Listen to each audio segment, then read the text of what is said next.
which is very There should specific. be on that side. Hopefully this works. Yeah. Amazon, Gallo. Okay.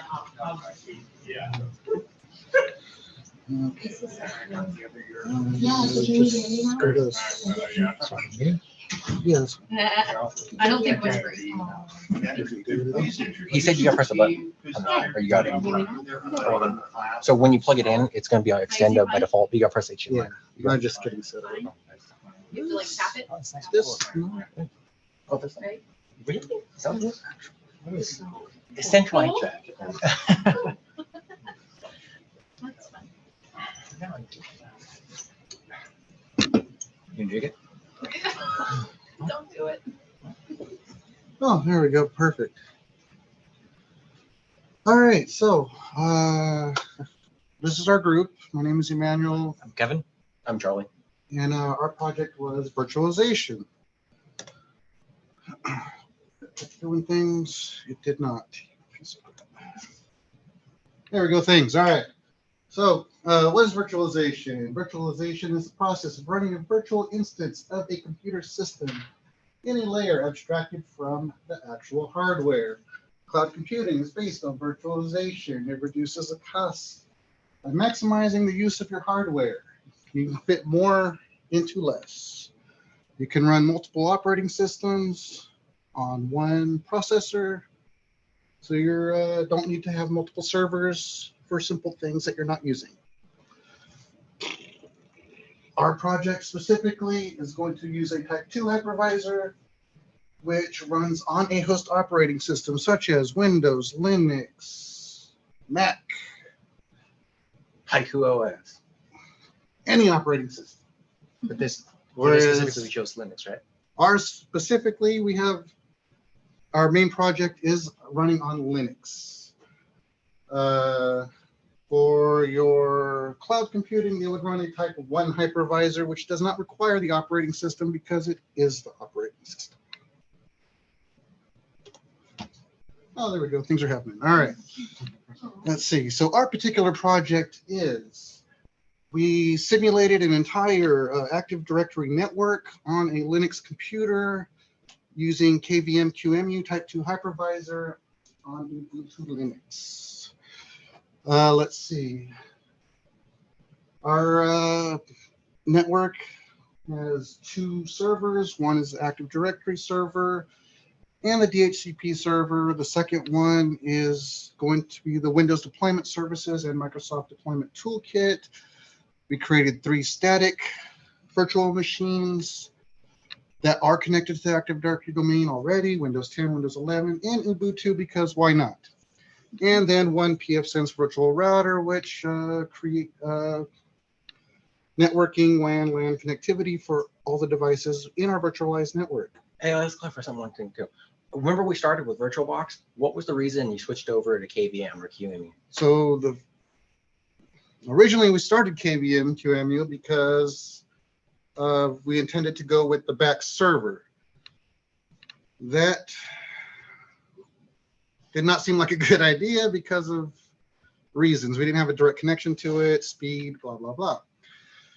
We switched to VirtualBox because that allowed us to all work on it, because you can run VirtualBox on Windows, Mac, Linux. All operating systems generally have VirtualBox. And then It's also for simplicity. It was a little easier. it ideally would have been simpler. But then when it came to our Windows Deployment Services server, it did not play well in VirtualBox. So back to KVM QEMU, and it works. So the pivot to KVM QEMU was successful. Yes. That's all I like to hear. Yes. Let it ring. Yes. Success. So yeah, the whole point of our network is with the Windows Deployment Services. It will distribute and install a custom Windows image to a simulated brand new computer to simulate basically if all these computers here were brand new.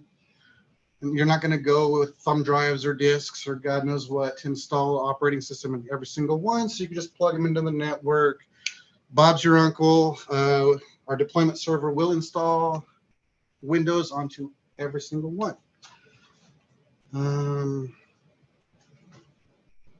All right. Sweet. All right. So this is the layout of our network. We have our default gateway, which is our virtual router controlling the entire network connectivity. Let's see. This is our primary server with Active Directory, user accounts, and all that stuff. This is the deployment services server that would do the actual deploying the custom image. 3 static clients already, and 1 empty virtual machine that would simulate the deployment of the actual image. Let's see. Oh, and switch over to this, and let's hope this works. While he's plugging it in, I'd like to give you guys a little bit more information. So what he was talking about was a touchless installation. If you're wondering what the hell he's talking about, if you ever, say, bought a VPS or virtual private server, what will happen is you'll click something that says, I want to run a Linux box, you might have heard of Linode or whatever, and they'll spin up your instance for you. They don't have a guy on the other end. It's not, hang on, let me turn this thing on. It does it automatically. That's what he's showing you, how you can do it on your end. You want to run a wiki for your own house, your own business or whatever, that's what he's showing you here. The other thing that he was talking about, and this is the part where it gets a little bit of tweaking into there, they have a secret sauce. So I heard it's called the ADK, but it's essentially a pre-answer file. So when you install your thing, you can have it where it's automatically answered for you. That's insanely flexible. You can do whatever you want on that. You could have it chain and ad infinitum if you wanted to do it, or if you just wanted to say yes, yes, yes, and do it once, you can do that too. And he's about to show you an example of it. All right, so these are the different virtual machines I all have running on this laptop. 1, 2, 3, 4, 5, 6 different virtual machines plus the operating system on the laptop itself makes 7 machines running on one computer. Just for kicks and whatnot. Ubuntu is actually connected, so if we logged in with someone like Charlie at project.com.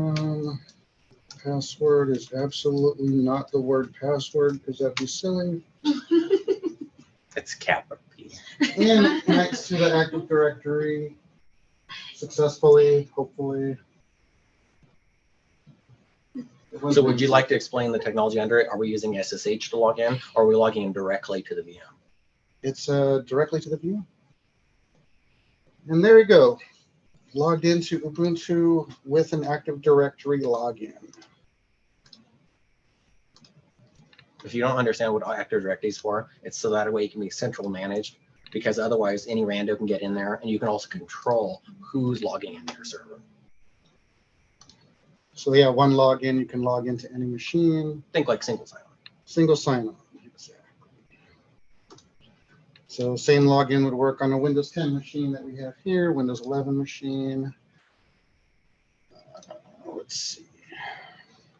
But for deployment, I have a script that will automatically create a blank virtual machine and force it to boot off the net. Actually, the DHCP server on our primary server will issue it an IP address for the network. Our Windows deployment services will notice it's trying to boot off the network and apply an image. This is what he's talking about. If you wanted to spin up your own instance, he's showing you how to do it. That way you don't need a guy to do it. You don't need to wake up. And if you want to do this a million times, this is how to do it. Hopefully this works. Does that make sense to everybody what we're trying to accomplish here? Cool. And this is doing the fix. So Yes. Or this is doing the install. this is doing the install. So this just created a virtual machine with a script. It's now doing the install off of, it's downloading the light touch image right now off the network. So it's going to be a blank machine. So think of it as a computer with nothing on Do it. you realize how awesome this is? This has so many moving parts. Yes. Dear Lord. Yes. You are now ready for about like 8 different services. So think of I it, have 5. think of it like opening an empty computer. You plug it in, installs Windows or whatever you want on it. non-trivial. I got a question. No, this was Sure. whole Uh, baby. Is this running off a RAM or a hard drive? This right now is network. running off an M.2 drive. Oh, okay. If you wanted to, you could partition it in a RAM drive if you have enough. I mean, he's got a 4 terabyte RAM thing back there. It's doable. This MDT, it's a very powerful tool.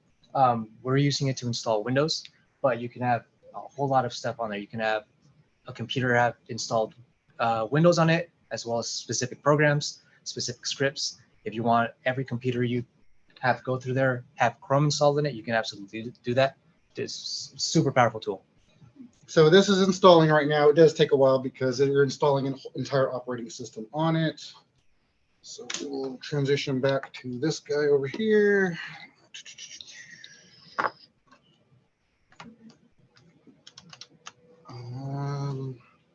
Network. There you go. All right.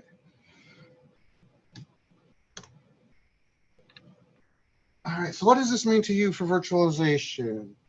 One thing you can do is, should have had this up already, but this project actually was the reason I just got my latest Microsoft certification, because it hit hard on Microsoft Deployment Toolkit and Windows Deployment Services.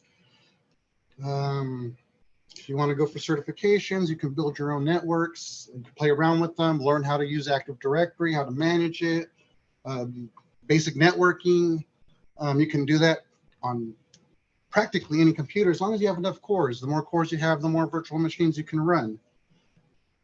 The list of virtual machines that I showed you use 2 virtual cores and 2 gigs of RAM each, with the exception of Windows 11, required 4 gigs of RAM to install. This laptop has 6 physical cores with 12 virtual cores. So I split those up and can run a bunch of virtual machines. On the Windows one, you got a Windows laptop. You want to learn Linux. You just spin up a virtual machine for Linux. You don't have to install Linux and waste your laptop. Are you intending to set up there? And why won't you show?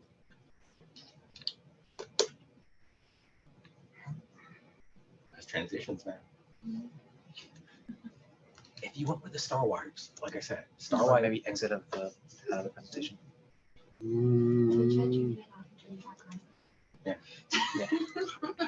First rule of IT, right? Presentation. I'll just end that for the moment. Oh, there we go. Things are happening. All right. So you can run Ubuntu on a Windows computer.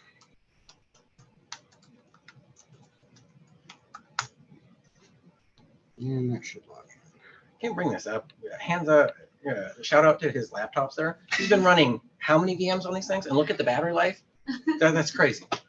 So yeah, you can run all kinds of things on one computer. You can create your own little network.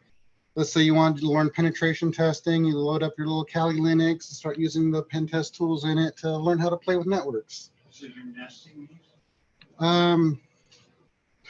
This computer is running all of these VMs on the Windows Hyper-V. Okay. You made a map. Just show the map.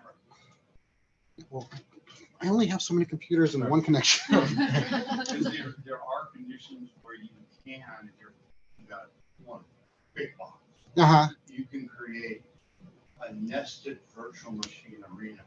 Yes. On the laptops does not work as well because I did try to go that route as well. Yeah, it takes a ton of resources. Yes, yes. We also tried that on the servers back there with their hard drive or whatever hard disk drives. Yeah. It took. I waited. I was like, okay, let's play this game. It took about 30 minutes just to load the image, like actual installer.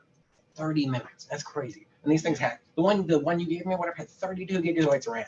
Yeah, if you use smaller images like Passion for it all the time. If I was in this class, I wouldn't be using it. I will use Ubuntu, but thank you. There we go. I will learn how to use those. So what did we learn? We learned that virtualization is it's an art form, not a science, because things generally do not play well. like we talked about, we had to transition a couple of times back and forth because things didn't want to play well.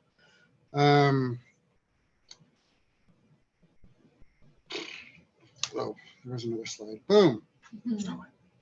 Let's see, we learned KVM2MU, VirtualBox, and Hyper-V hypervisors.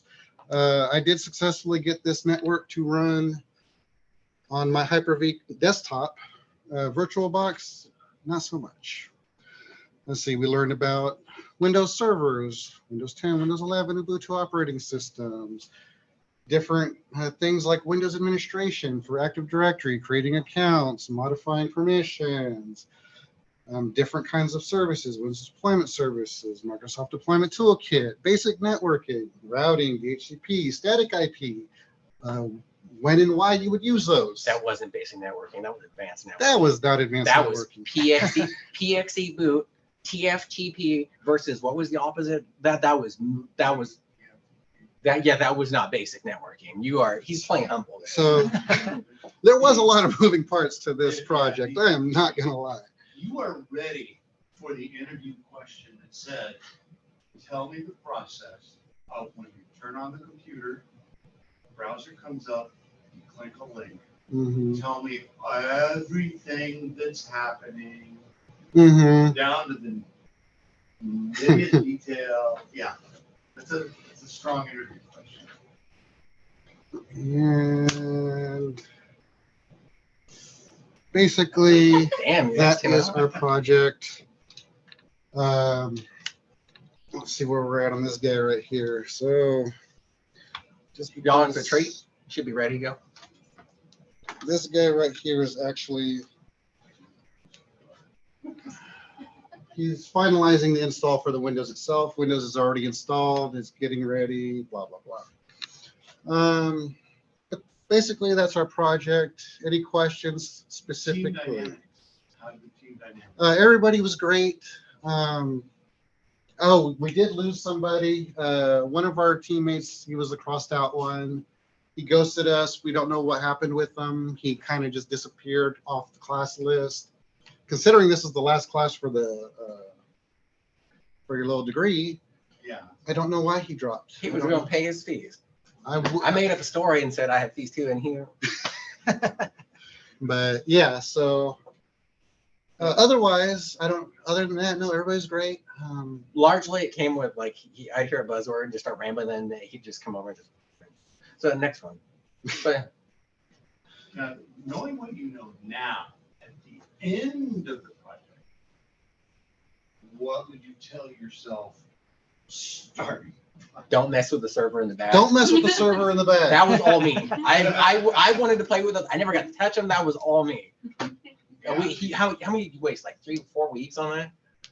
Yeah. So he learned that they run off DHCP and not static IP. Yeah, you learned that too. You told us that after the fact. Yeah, we do have issues. We can do some things with KVM.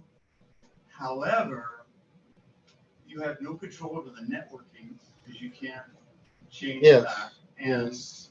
those machines were state of the art in 2005. Yeah. So And the leapfrog way to connect to it was just yeah, not there okay. was no easy way. I No. asked networking about VPN. They said, nope, we're not going to get it soon. So what you learned how to do is create a reverse cell. Mm-hmm. And, that's part of the dark arts. So Mhm. keep that under your hat. Question up front. Yeah, does this have to go through the configuration every time when you install it from PXE?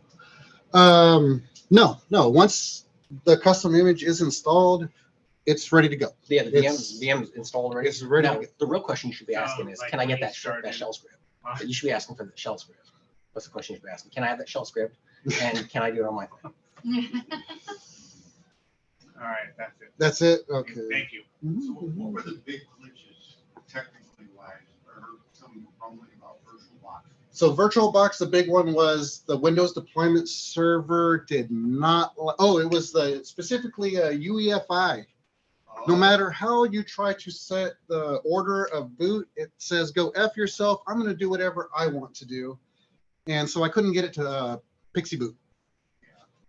That makes sense, because VirtualBox is a Oracle product And Oracle and Microsoft have a hate-hate relationship. Mm-hmm. So that doesn't surprise me. Yeah, that was the biggest glitch because that was kind of the whole wow factor of our project was to get the network install working.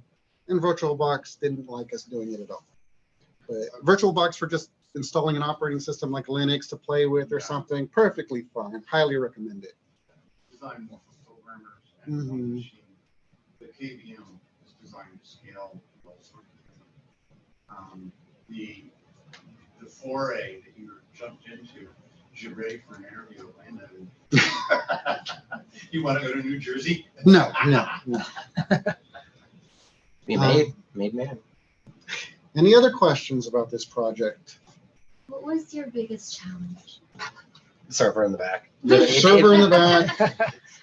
And then my remedy to that was, oh, let's double down on Linux, and that didn't work. I mean, I doubled down. I tried to get him on Cloud Init, and then he's like, actually, when he started, he was doing all the open source stuff, all the free software things, Mhm. and for his configuration, it didn't work. So unfortunately, we had to go to that closed source route. But in this scenario, it worked.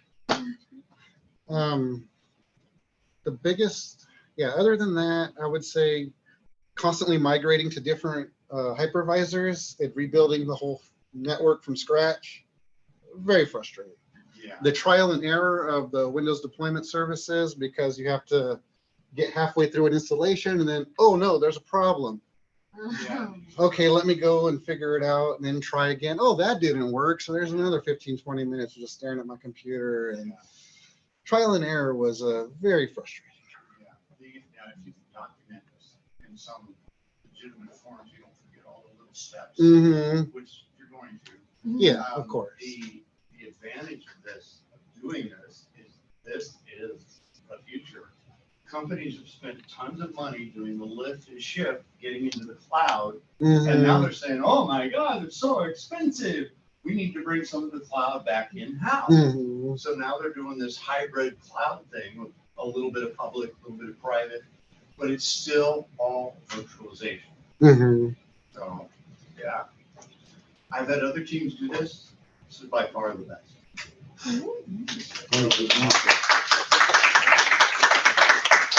No other questions while we're up here? Nobody? Outstanding. Great job. So, yeah, I'm gonna shut this guy down because we don't need you anymore. And You the can hang out your shingle and say you're going to be a consultant. the script, you gonna post that on Pastebin or something? GitHub? There's a lot of moving parts to that. A lot. We'll wait for the upload. That's, Yeah. quite an undertaking. Congratulations. All right, who wants to go next? Oh, me. Oh, yeah. Okay. Sure. All right. It'll be. For We you. made the logo. Did somebody design that? What's that? The logo. Was that you? You made the logo? Oh, no, the internet. Oh, I just Googled fighting mongooses. and about 15 things came up. That was really good. You guys should work on that one with, a tough road to hoe. Yes. We should have made shirts. We should have made shirts. Y'all want shirts? Slag. Yeah, yeah, sure. I thought about doing stickers. I could do stickers. I could do shirts. My boyfriend like designs them and like has them printed elsewhere. Learned a ton, huh? So you Yeah, make that's, me scale a little bit. you started up like 3 semesters. Wow, that was impressive.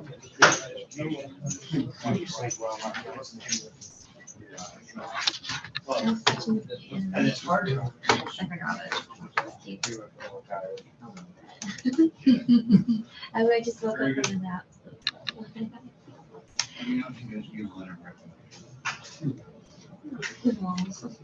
If I heard that, does that apply to me? Maybe.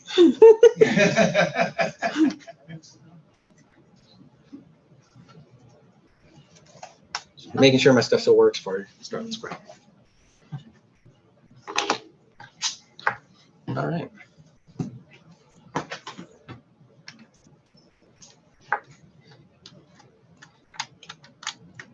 So while he was doing that, boy was so certified that he was giving lectures to us.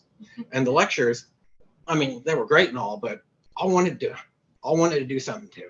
So I got so ginned up on AI one night. I decided to do a mine about AI. Let's start this thing here. Okay. I also forgot to learn how to use PowerPoint. That's what happened. Oh my God. Can you get it to the top? Top by the record that says slideshow. Animation slideshow. I thought it was the bottom thing. I'm sorry. There is a bottom panel, but you can do up there too. Is it this one? No. Yeah, actually that works From too. the beginning. Yeah, that works. God, no. I feel so bad. I'm not gonna lie. We're also the teachers up there. It looks like it's split your screen. Yeah. So you can either drag it or drag it across. Oh, yeah, drag it into the I'm not sure which way. It might think it's on the up or bottom or left or right. Oh, you said up?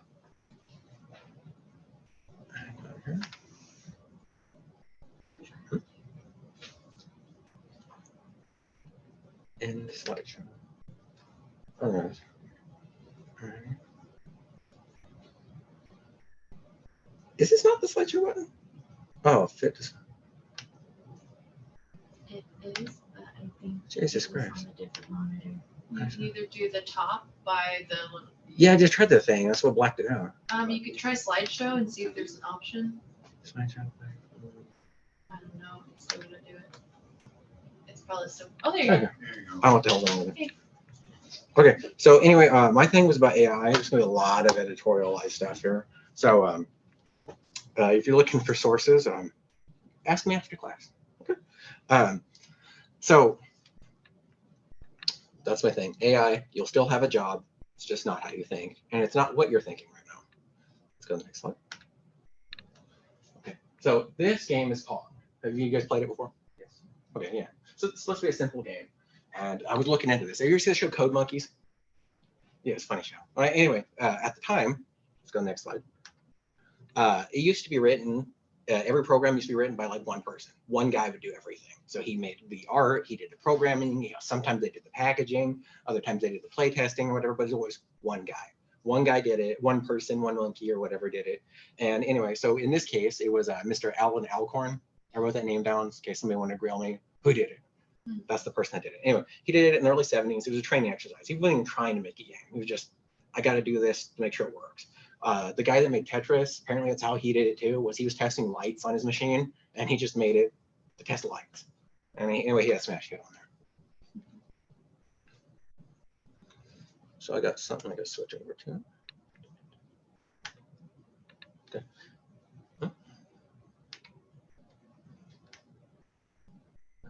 I don't know.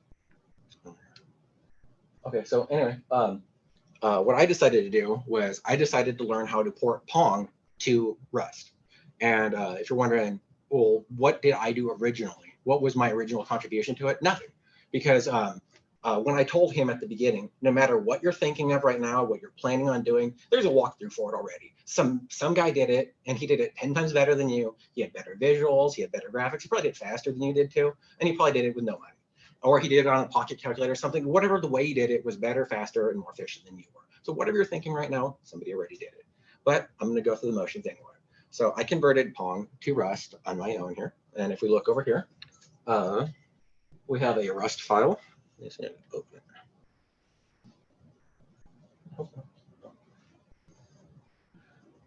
it. Open this bad boy up here. I learned how to use Rust over the last month or two or whatever. Apparently, if you decide to try this on your own, don't use Rust C. If you look on your own walkthroughs or whatever, and it tells you to use Rust C, that's a very old walkthrough, and it will not work. And I learned is use Cargo. Cargo is like the new modern one. It's like APT versus APT get. Use Cargo. Anyway, let's test this bad boy out. Again, what happened was I wanted to take this even step further, and I really wanted to add some flex to this. And so I looked up the original assembly code from the Atari Motorola chip, MIPS chip or whatever, and I took that code. And again, everything's been done before, and I ran it through an Atari emulator, 2600 emulator, got that code. So I got the code dump, and then I took that and I translated it over, into Rust. Actually, I translated over into C. Then I translated over from C into Rust. But again, this was completely unnecessary. It's like reinventing the wheel because 8 guys did it already. And as I said it, like 9 more guys did it already. I'm going somewhere with this. Anyway, so we got Pong running. Oh, there it is. On the wrong screen. Over here, got this thing running out of assembly code. It's 2 players. It has a little collision on there. You can have both players play, score detection stuff. So I got it to run. And if you're wondering how I got this, it took me a walkthrough. I followed the guy's walkthrough. The longest part of this actually was learning how to install the dev environment. Apparently to install Rust, you need quite a bit of stuff. Yeah, you need a C++ compiler. If you're running on Windows, it might not be on there. Then a lot of the environments, they actually use Java. So if you're not familiar with using Java, C, Javac, I don't know how to pronounce it or whatever, that's another thing you need on there. Then you also need an IDE, so that way you can edit these things without going insane, because a lot of it's shorthand or it uses C namespaces. And then to get even further from there, then you need to also install the Rust. Apparently Rust is not, it's not just point and click and run stuff on there. You can use it from a shell, but if you want to use it from an IDE, you have to install Rust up. And then you find out that RLS isn't on there. And then you find out it just goes on. The term I heard was dependency hell. And it just kept going and going and going. The longest part about this was installing Rust, not coding in Rust, not learning Rust, not debugging Rust. This part here took about a week. Installing Rust took about 3 months. It was insane. There were so many glitches and errors, whatever. I went through, you name the ID, VS Code. What was the other one? Visual Studio. Community Edition, went through Eclipse. Eclipse does not work with it. Even though there's one that says Eclipse for Rust, does not work with it. What's the other one everyone uses? Notepad++. If you can name the code editor, it does not work with Rust. If you're wondering how I got this to work, I use something called Genie. I don't know if you guys took a class with the one dude that was using Genie for Python or whatever, but it's a little lightweight editor. It's over glorified Notepad where it highlights syntax. That's how I got it to run. That was wild. You go down the list of who's who and code editors, and none of them worked. But again, the block of time. Now let's go back. Did you compile this to WebAssembly or just have you code on the machine? I can actually do both. I have both on there.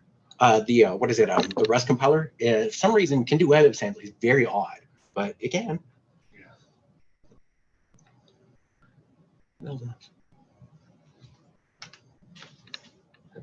Okay, cool. So let's go back to, let's go this one. So you heard that long lecture about what I was talking about and how blah, blah, blah, blah, blah. Well, what if you didn't want to deal with the programmer? And what if you didn't want to deal with the training and all the other stuff? So this right here is ChatGPT, and this leads back to why this is about AI. It really doesn't have anything to do with Rust. And I'm going to do this, right? Pong in Rust. I'm just going to send that in.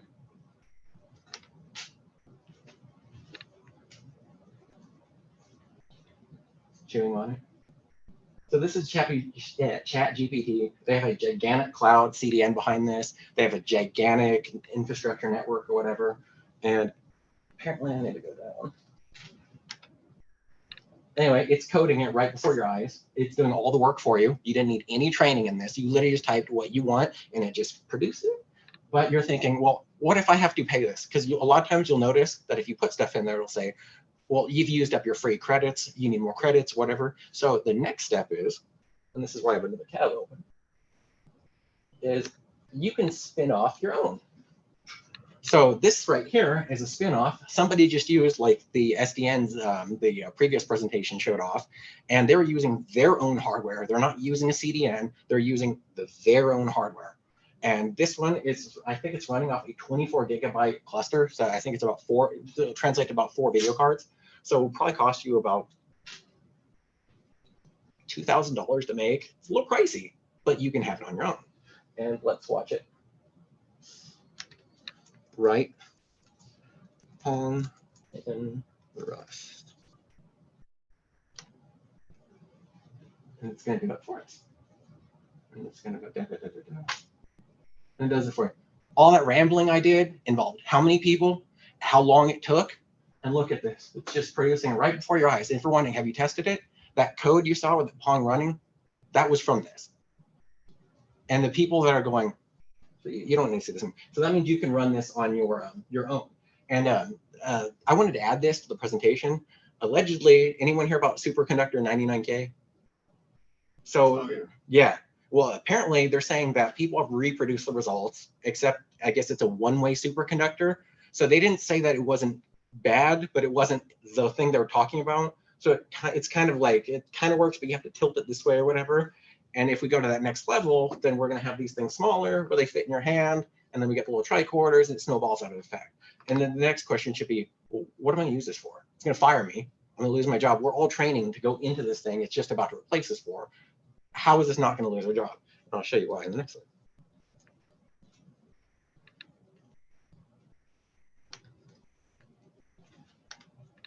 This is what I was talking about. So this is me on this side. Look at all this crap. I've had forever. I had multiple people. I had errors on there. There was one point where I couldn't even load the thing. You had training time. I had to also be trained to run just for the privilege to learn something. There was a tech tree I had to learn, and then I still made errors on this stuff. But with the AI thing, you just type it in and it just ships it out for you. So I'm not done. So the AI, it's going to take your job. I mean, this is what I was talking about. Actually, as I was doing this, new information came out. The app's already out. So you can do this on your phone right now. You don't have to like go through web view or desktop mode or whatever. It's already out. ChatGPT is the big one, but you can have spin off your own where it's uncensored. So if you wanted to say the F word on there or whatever, you can do that. If you wanted to talk about, what was it, making explosives, whatever, you do that on your own time, whatever. But if you wanted to just talk about cooking recipes and going to Florida or whatever, they got that too, but it's already out. Anyway, with AI, it's going to replace everybody, and it's going to fit everything in the palm of your hand. And I wanted to bring up something is, where would you need the support of a whole city in the palm of your hand?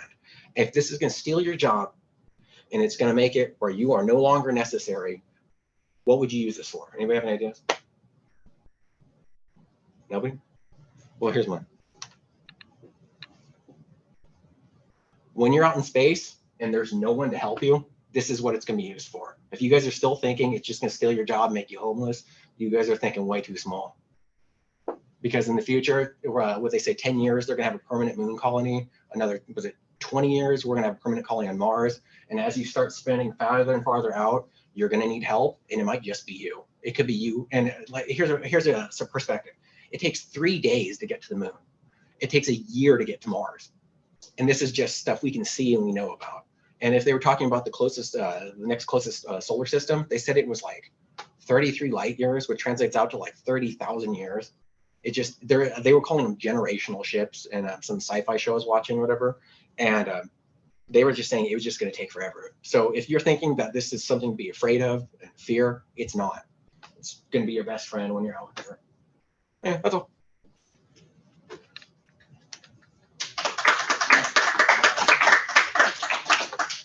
Did the code from ChatGPT and the other one actually run? Yeah. So there is a little quirk on there. Apparently, by default, they have preference of libraries. That whatever walkthrough or whatever. Originally, what spawned this idea was when I told you, I said I don't need to. There's nothing left for me to learn because there's a walkthrough for everything, or the old YouTube video for everything. And I kind of wanted to prove that there was, but now they made it where now you don't even need the guy to copy its paper off of. It's already been copied for you essentially, and it just spawns it out. But it just really got me was everybody said, "Oh, I'm gonna lose my job. I can't go in there." Well, no, you guys are thinking too small, And I also want to bring this up. You ever see those space shows, whatever, where they would say, they travel to the blah blah blah system, or they travel back in time, or whatever? There's only like 1 or 2 shows where they actually left the galaxy. Star Wars, still in the same galaxy. They go in the little fringe galaxy on the side or whatever, but that's just one galaxy. There's billions, and we know about them. So that means you're saying that you wouldn't need help if we just all took off in all our own direction, we had our own solar systems ourselves, whatever. You need the help, and there's so much space. So we're just at the start of it. It's gonna be exciting. It's gonna be exciting. Exciting times. Oh yeah. I also found out if you wanted to be, go up there, if you want to go on the civilian side for NASA, you just need a bachelor's degree. You apply for the program, you need a bachelor's degree and a STEM degree, bachelor's STEM degree. You also need somebody important to vouch for you. I think it was a senator, I think, but The problem with the AI, you start getting very complex, is the debugging time. the debugging, they actually start doing that. So on the chat GPT, if you, I don't know if you saw it or whatever, it'll run the code after it wrote it, and then it'll, on the error messages, it'll correct it, self-correct it, whatever. They're starting to do that. It's really fast. Good job. Who wants to be next? All right, jump on up there.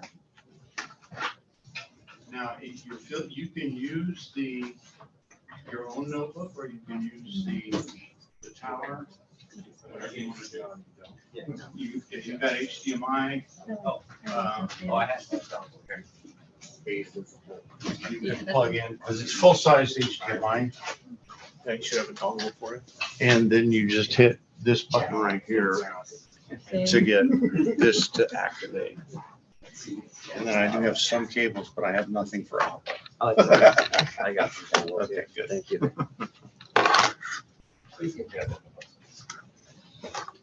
That's so Oh, cute. thank you.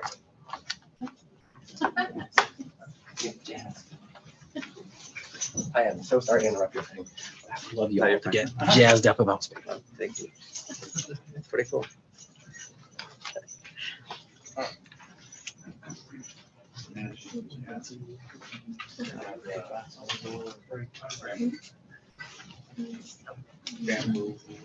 Okay, introduce others. Yeah. So everybody else knows. Absolutely. Not every team worked with everybody else, and there are people in here that may not know who you are. Gotcha. All right. Okay, I'm gonna introduce myself. My name is Juan, I'm Ramiro. I'm Cristiano. and today we're going to talk about securing FTP on the server, and also while implementing MFTP. So our project, our main goal was to create a secure file storage system, running Linux that could be remotely accessed through an application with multi-factor authentication. So right off the bat, we had a bunch of long-term goals we wanted to accomplish. The first one was to allow a connection from anywhere in the world. The second was to implement MFA, which is multi-factor authentication when a password is used. And then we wanted to create an application to ease the transfer of files because just using commands was really cumbersome. We also wanted to document all the progress and goals we made on a weekly basis. All right, so we each week we divided up our own issues or stuff that we resolved. So within that, we researched multi-factor authentication. I tested MFA using a pseudocode security to work. Then list goes on. We tried using different sudo commands, and also discovered that Fedora. We actually attempted using the Fedora server, and it was unsuccessful. So we ended up kind of backtracking and started using the DevNode24 server in order for us to authenticate, use MFA. And we tested it out, success, and implemented, and we successfully accomplished our goal there. Yeah, and with my task, I had to research in the application to how to develop it and which coding I wanted to use for the application to be able to use. And then I learned that Python was probably the easiest language to use when making the application. So I started getting a little bit more practice in using Python. Well, I already had experience in Python, so it was a really great language for me to use for the application. So first, I started making a prototype before implementing any of their things into the application. So once I started making prototypes, I showed them and they told me what I needed to fix and what was wrong. And then after that, I had to learn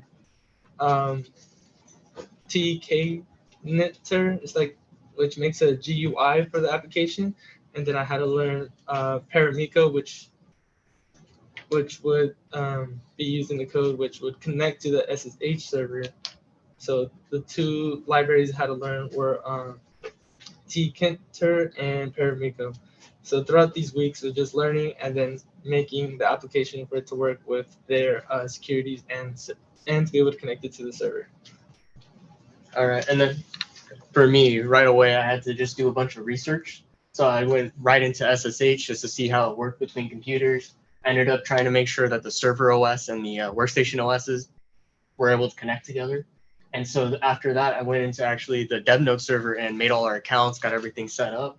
And then I focused on using SSH keys. So rather than having to put in like actual passwords for the accounts, we were able just to use keys, making it more secure. And then after that, I had to look into probably my most challenging thing. I had to look into SSH tunneling in order for us to connect to the DevNode server without going through a bunch of jump servers or anything like that. So from there, I ended up using a Linode server, which allowed me to use it as a gateway server. So now the DevNode server is accessible from anywhere on the internet. And so because of that, the way it worked, I had to go into a Firewall D, which was the firewall service on the Linode server. And so by default, it usually blocks most of the ports, but by opening that, I made it to where DevNode can now be accessed from any computer on the internet, as opposed to, so even with an external firewall connected to those servers in the back, it's now accessible from anywhere without any trouble. And then after that, SSH tunnels by default, they turn off after a while of inactivity. So I found an application that allows you to create a continuous one that will constantly check on it and make sure it connects. And then to make it life even easier, I ended up using a systemd service for it. So that way, even as it goes down or if you restart the server, it will launch automatically. So I no longer have to interact with it. It's just always connected to the internet. All right, so to touch on my stuff more. So we had the choice of the two servers, either the DevNode server in the back or the Linode server that we paid for. Both had their pros and cons. And for the DevNode server, it was hosted on school grounds. It had a good amount of storage and it was free. But however, it was really restrictive. There was no way to connect to it directly. So for our server to work, for our application to work, it would have taken a lot of extra code and it would have been more of a challenge for Ramiro. And the firewalls that blocked it were external, so there's nothing we could do about it. So that's why I started looking into a Linode server. So it's accessible from anywhere, it's fully under our control, and there's no restrictions externally. But it's low on storage and it's underpowered, so long as you get the $5 version. If you're willing to pay more than that, it would have worked right away. But yeah. So that's why I came to the decision, along with some help. I decided to do both. It provides all the benefits with no cons. And even with all the firewalls on the server, it can still connect to the internet back there. So all I had to do was just connect it from there to the Linode. I didn't have to worry about the reverse connection. And so finally, by simply connecting the server to the Linode server, it will make it accessible from anywhere. So finally, I had a plan. I needed to use a Linode server as a sort of gateway or jump server, and I needed the DevNode server to be the main server. So I was going to set that up with all the user accounts and get it all prepared for us to connect to. So the only issue was I had to figure out how to do so. So I ended up using SSH tunneling, but then I also learned that I needed to find a way to maintain the tunnel. So yeah. So as you can see, all three computers are connected. So even with the home computer, you're all connected to the internet, but there's an external firewall that's blocking the DevNode server. So by using a tunnel, I was able to pass the port from the DevNode server, SSH, to the Linode server on a different port and snout from anywhere. Rather than connecting on port 22 to the Linode server, say you connect to port 33, it will actually put you to the DevNode server. So you don't need to worry about the DevNode server IP address, anything like that. You just worry about the Linode server and you get access. So all the firewalls were bypassed and everything like that. So I did not have to worry about it. So after this, I learned that I needed to be established once both servers started. I needed to make sure it reconnected if anything and interference occurred, because I know those servers went down a lot on me. So I needed to make sure for these guys, if it went down while I was sleeping or if something happened, I wasn't able to fix it. It just needed to be able to pick up right where it left off. And so also the biggest one was that I need to be from the DevNode server itself. Since I can't connect the Linode server to the DevNode server, I can only do it the other way. So I found Auto SSH. It will make sure it will reconnect the tunnel if anything happened to the Linode server or if the internet went down.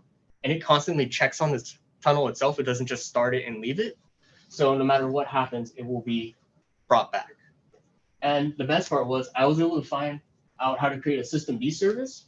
So now rather than me do all this or type all the commands on startup or leave it on a computer, this is now all running in the background and the connection is being kept alive.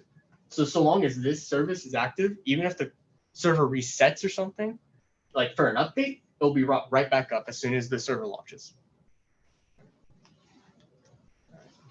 All right, the goal of MFA is to add extra layer of security beyond the traditional username password combination, which can be more susceptible to various cyber threats, phishing, brute force attacks, password cracking. Anyone can be a victim to any of these attacks. MFA makes sure that your organization remains secure, even if another company has experienced potential theft or result in your employee's password being leaked. 3 command factors I recommend would be SMS email verification and biometrics, and also email verification. All right, security, remote access. For remote access, the server such as SSH, Secure Shell, and RPD, remote desktop control, enables MFA add extra layer of security. This typically involves configuring several requirements. A second authentication factor such as one-time password, as also known as OTP, generally by mobile apps, hardware tokens, in addition to regular username and password. Virtual private networks, VPNs. If your organization VPN provides secure remote access to the server network, implements MFA or VPN logins, users will need to provide an additional authentication before gaining access to the network source. So these are the 2 ways we have to log into the server now. So as you can see, even though we're connecting to the node, because we're connecting on that specific port, it's taking us to the dev node server. And so we give it the option, either on a computer that we've never used before, you enter a password and you'll be able to enter a Google authentication code, which is the verification code, or you just use a passkey and just enter the passphrase for the passkey. So that way, even if you've never been on the computer before, you can still enter the server with it still being secure rather than just using a regular password that anyone can hack into or hack.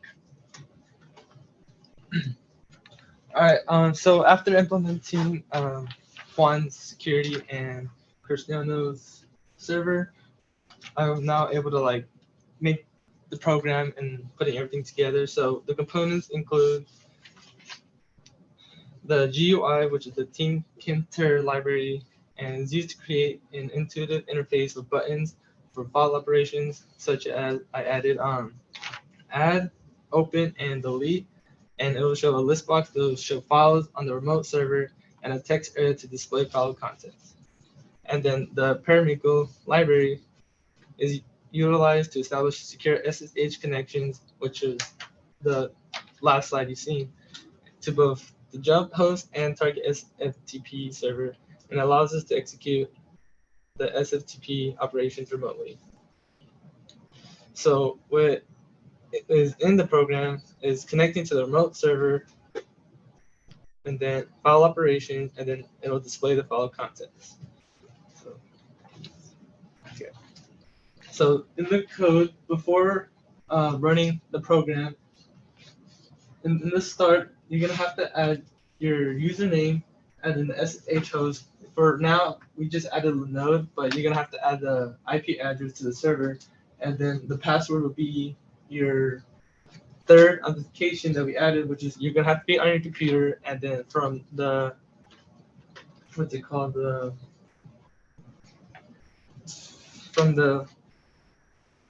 the command line is where you would go ahead and add your third security. So you would have to add this to your code, which is in the file, and then your password.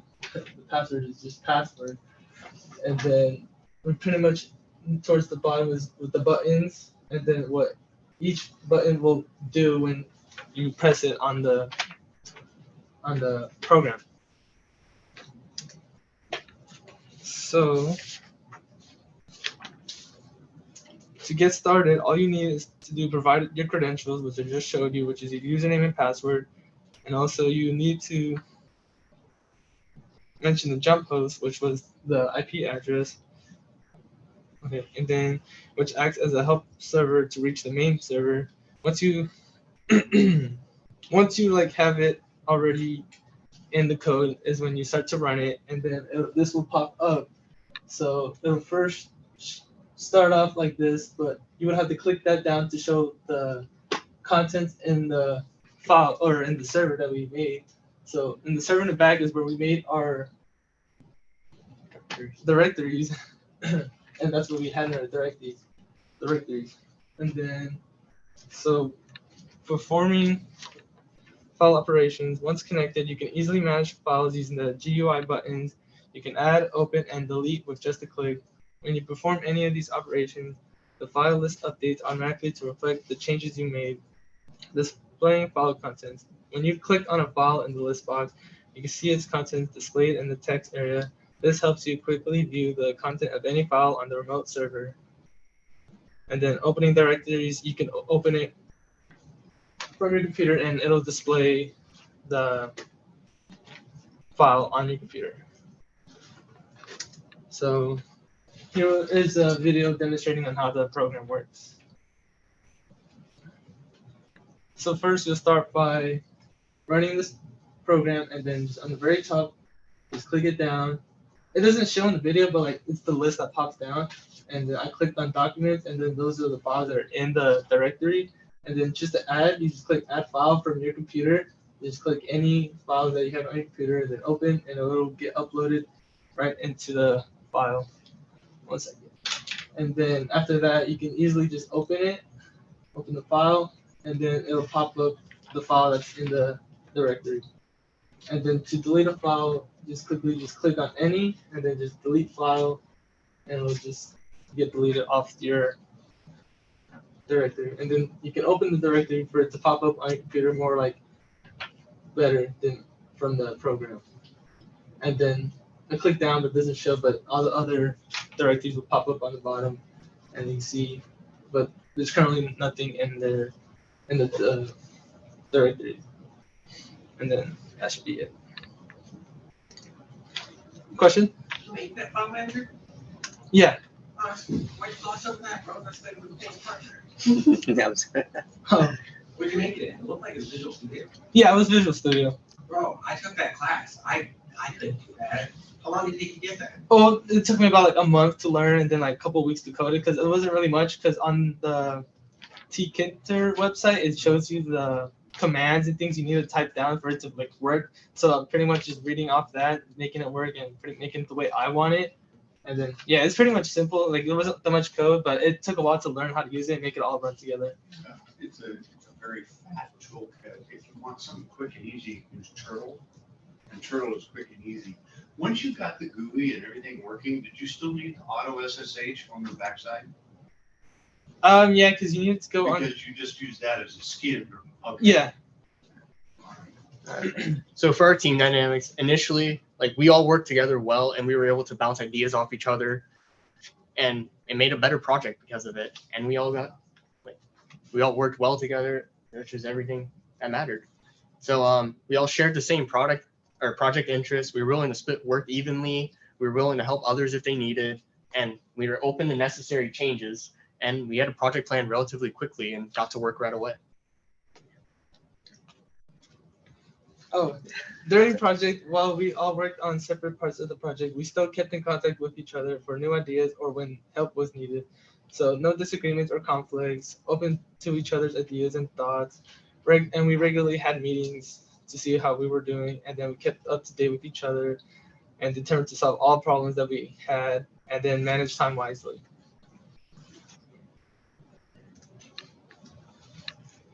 Right, successes.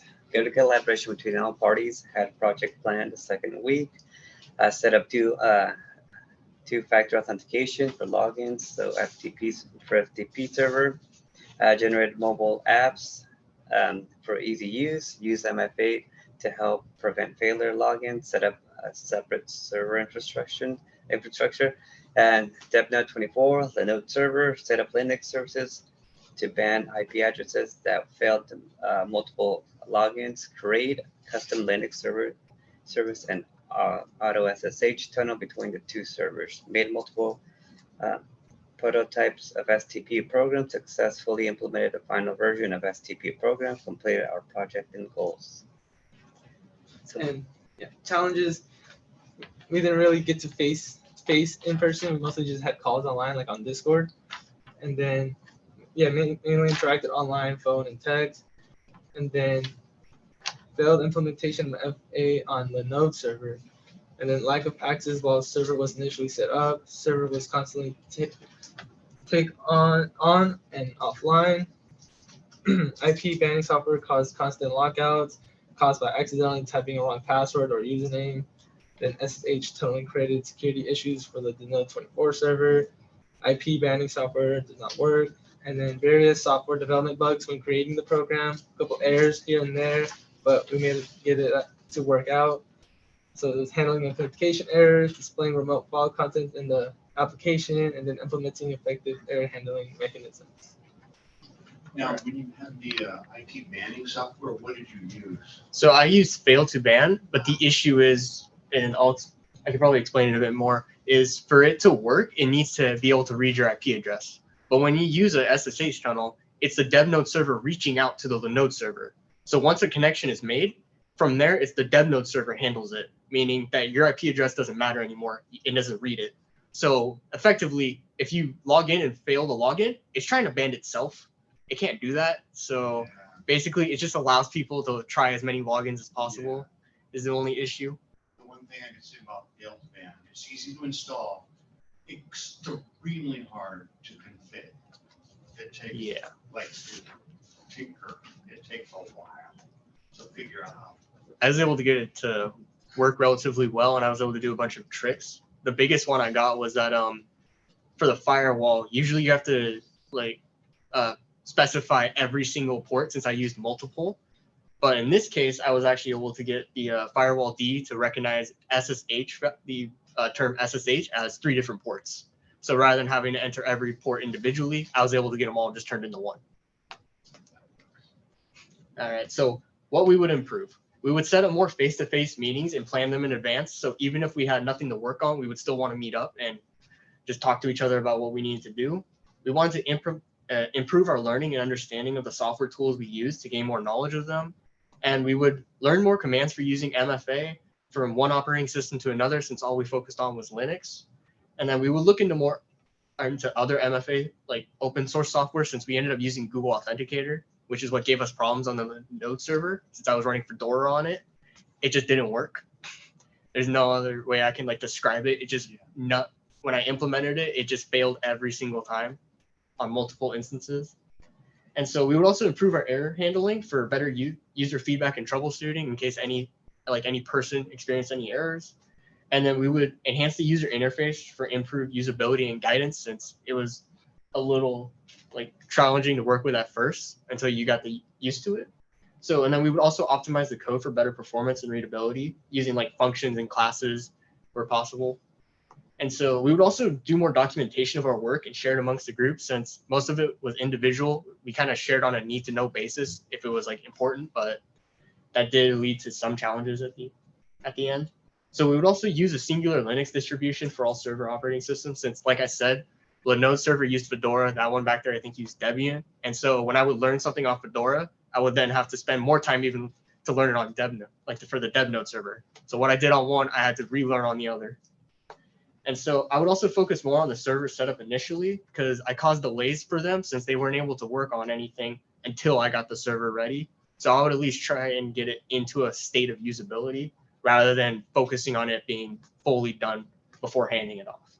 And then finally, to solve that issue with the SSH tunnel port, rather than going through all that trouble, we should just use the jump server or use it as a jump server. So in the code, it would have been worth implementing the use of a jump server, since you would absolutely need to log into the node server before getting to the dev node server. Thus, fail to ban would actually do a proper job, and I won't have to worry about people connecting and constantly trying to reconnect. All right. You guys learned a lot. You jumped through a lot of hoops.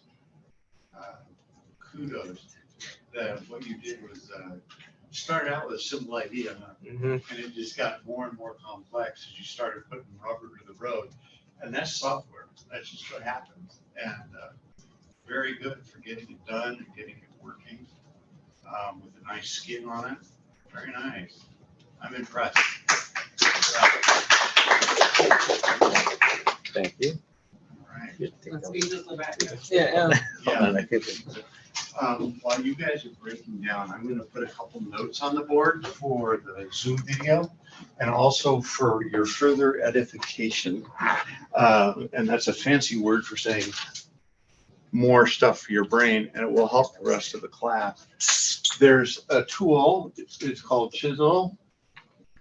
This actually bypasses everything. And it goes through firewalls. It goes through reverse proxies. It just goes boom, boom, boom. And non-trivial to set it up. There is a company that has is commercializing it, sort of, kind of. They have an open source version that's free for no support, and it's called Artport.io. Something I'm investigating is Artport.io, so you can be anywhere on the planet and get access to that machine right there, or that machine right there. And this is the tool that will do that. However, it gives me the heebie-jeebies that it's so easy to implement, and the security profiles, what makes it secure is that they're dependent on MFA. So you break through MFA, you got the whole enterprise to your fingers. And then your auto SSH, that's what I use.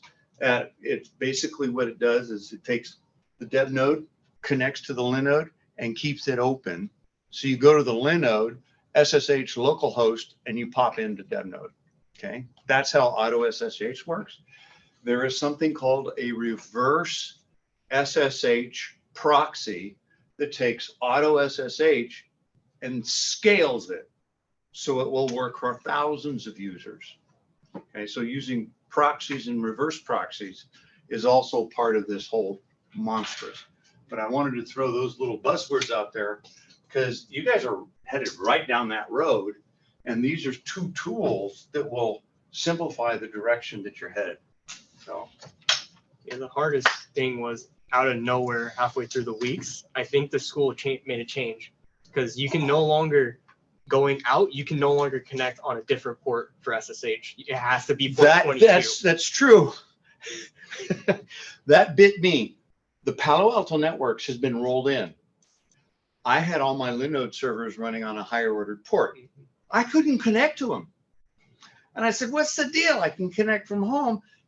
Opened a ticket, and they said, oh, Palo Alto, we haven't set up all the profiles yet. So SSH will only work on port 22. Luckily, I was able to go in the firewall.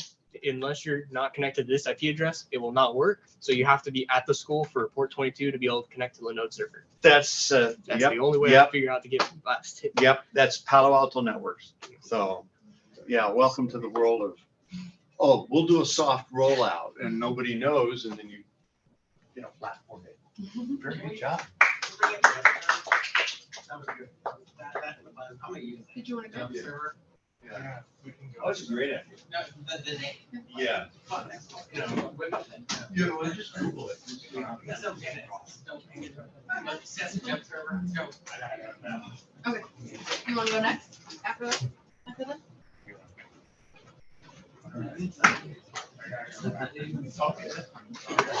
It's outside downstairs. Does it work out? Or do you need your USB? Yeah, you need That was USB. probably locked. It's been vandalized. I have my piece on your desk. I thought it was small.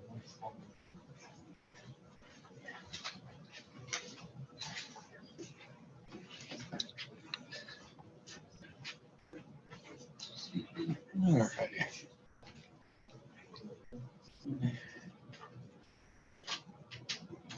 There we go.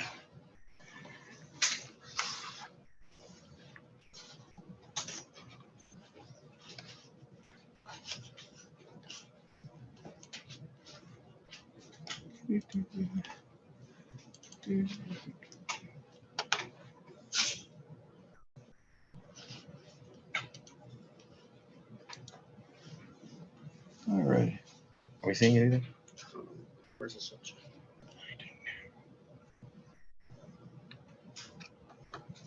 Where's the display to display the screen? Press on, if you're using your notebook. No, we're using. Just a desktop. Okay, then there it says desktop PC. There you go.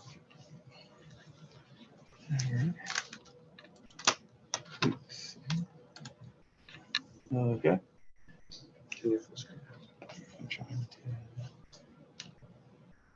Try the three dots. Hmm? Try the three dots. Okay, that's right.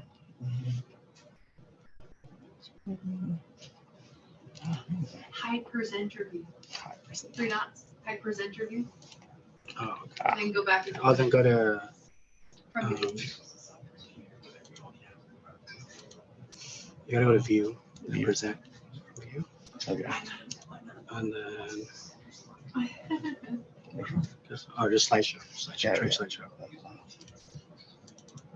Or present. It says that Oh, resume. That's what. Okay. Yeah, there you go.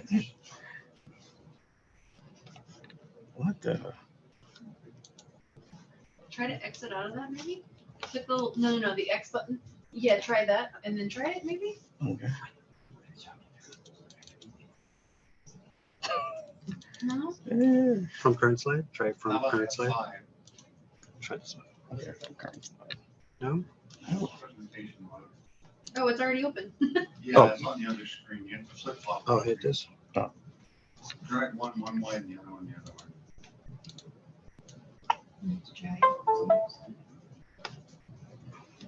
Try just restarting it. Yes. I'll closing out. Okay.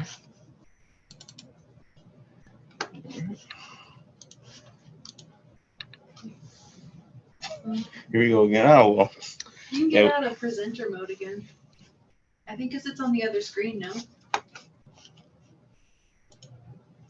Yeah, I saw that on the main screen, and then I'll have like a big blown up on the other. You have to get out of presenter view, which is not. Am I just going to Google Drive? That's just letting you know the next slide. Yeah, we'll just we'll present it as is. All right. Sorry for the delay. Welcome to the Picus AI News Network presentation. And this is hosted by myself, Duran Crosby, and Dan Buddha. okay. And before we get started, I'd like to share with you all today a story. And it's about a student who is surfing the internet for articles for their school project. The student realizes that it's time consuming to search through different search engines and comb through different news sites to find what the student wants. The student wonders, why is there not a news application that we can have all the news articles they want in one place? And to that student, we have the right product for you. Introducing the Picus AI News Network application. And what makes it unique is that our product, the Picus AI News Network application, is dedicated to using OpenAI, in this case, ChatGPT, React.js, which is a JavaScript library, and API technologies, which the API that we're using is the News API that takes in JSON results and gives you current and present and past tense news articles from over 80,000 news sources. And we're creating we're creating an easy to use and informational news app that provides a wide array of news articles to choose from. And what is the market, Buddha? The market? Yeah. It's an app for anyone and any age range who wants to learn about the ChatGPT and how it's used for your potential future projects and to search for news. And how we tested it, we conducted testing it with using API technologies like the API news and to produce informational news material. And what makes it authentic? Authentic, we use expert level AI like ChatGPT, DALL-E, and other AIs that we've found. And it was helping us aid in creating this new app. Okay. And without further ado, it's now showtime. Okay, and here's a video I wanted to showcase, but I guess I'll just use the video. Volume. Let me see.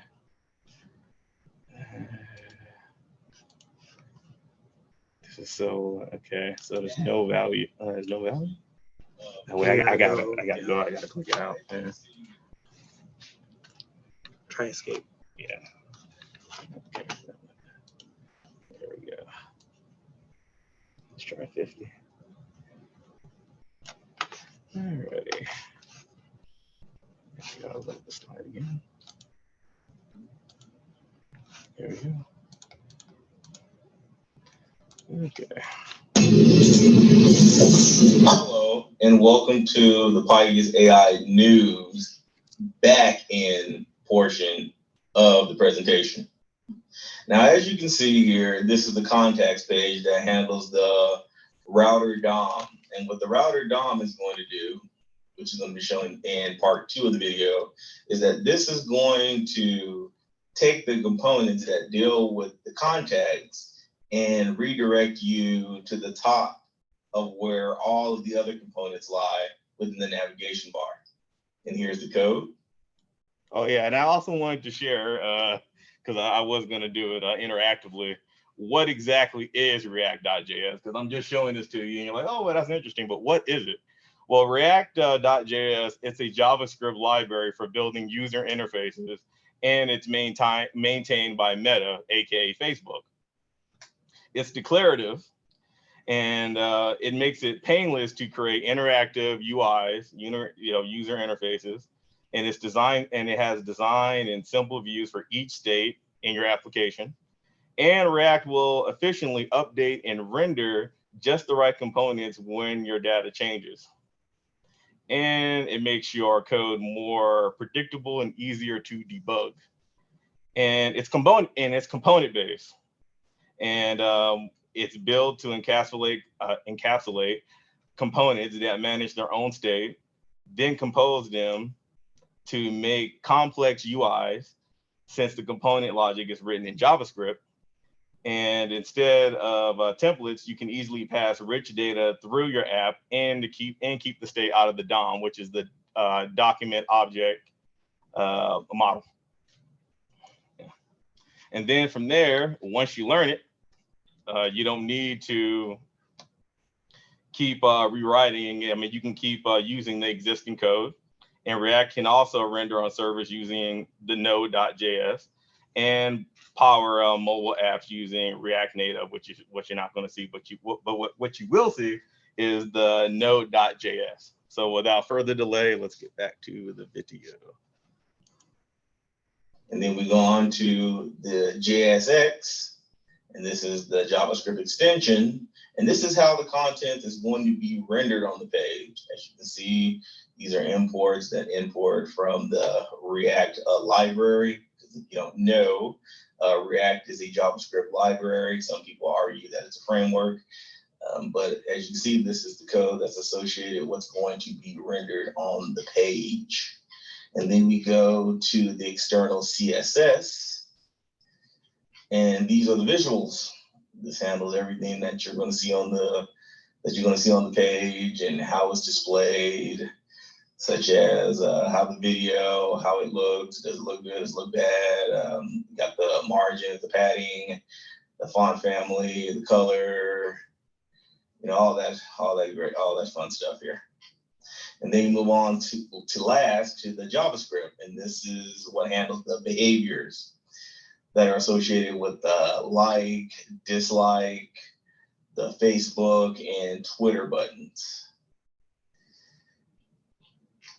And that is it for the back end. Next up will be the application in action.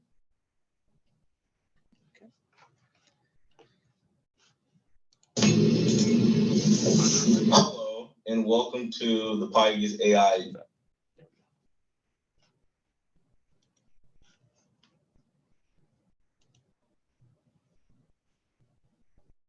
I think you have to.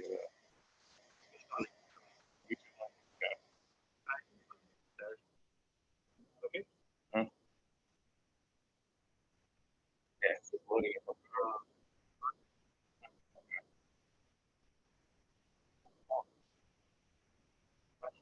Oh no.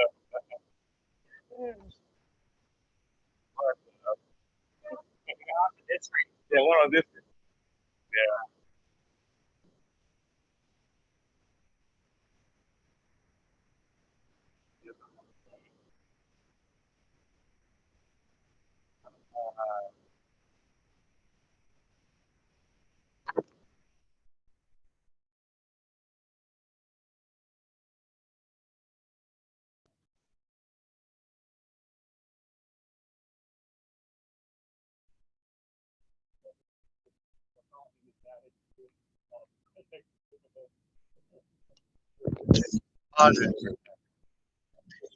There's another one open on that screen.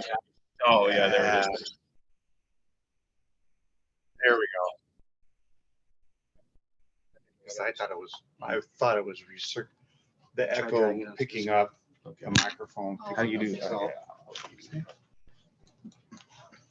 Ah, there we go. Okay.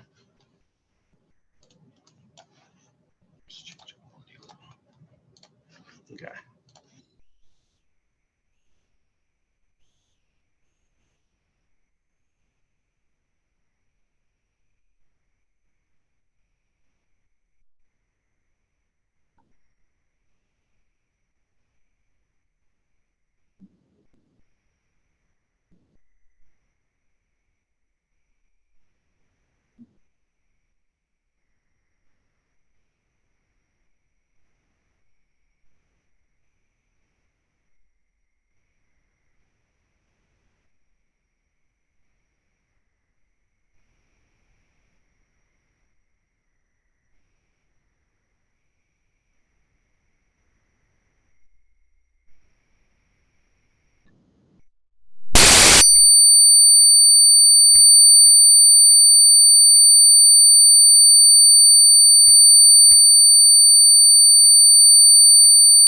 It does work. It's just on your end, it didn't work. But it Yeah, does work. I tried everything.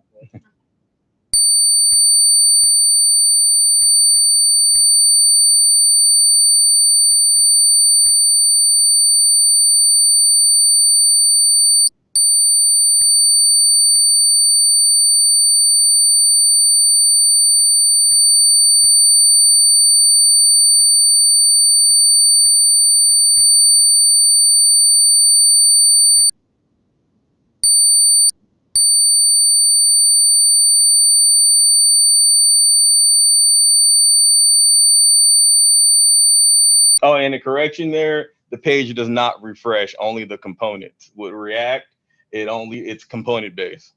So everything that you see, and like for instance, like the social media icons right there, as you notice, they didn't go back to blue.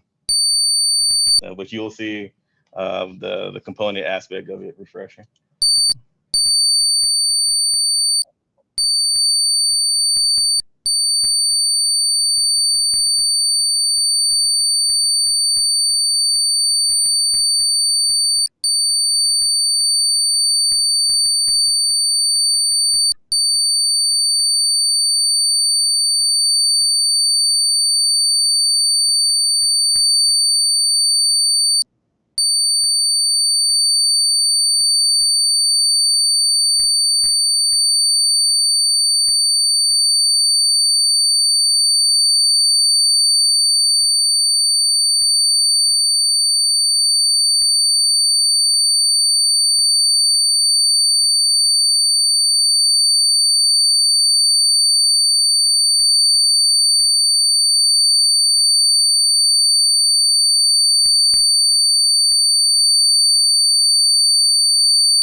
Yeah, because I intentionally made it that way where it redirects to the article. That's why.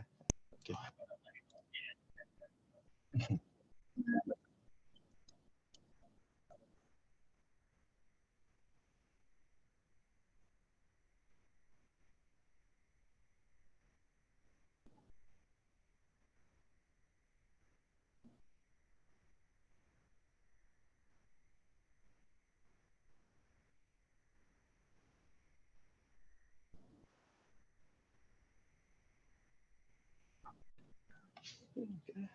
That was pretty awesome.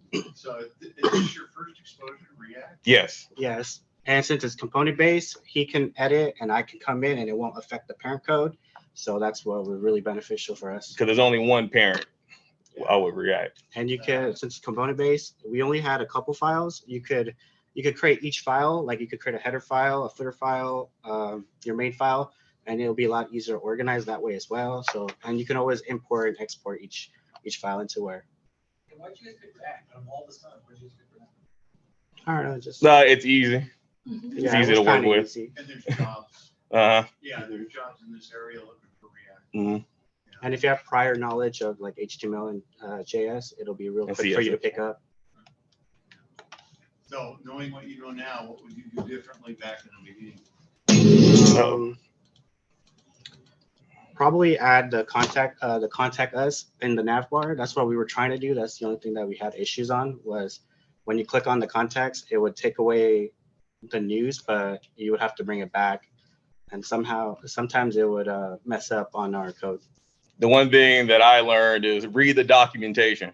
One of the things I've learned about API is that one like myself who's new to it, you think that API can work everywhere, but no, there's cores and it has like this restricted act. Here we go.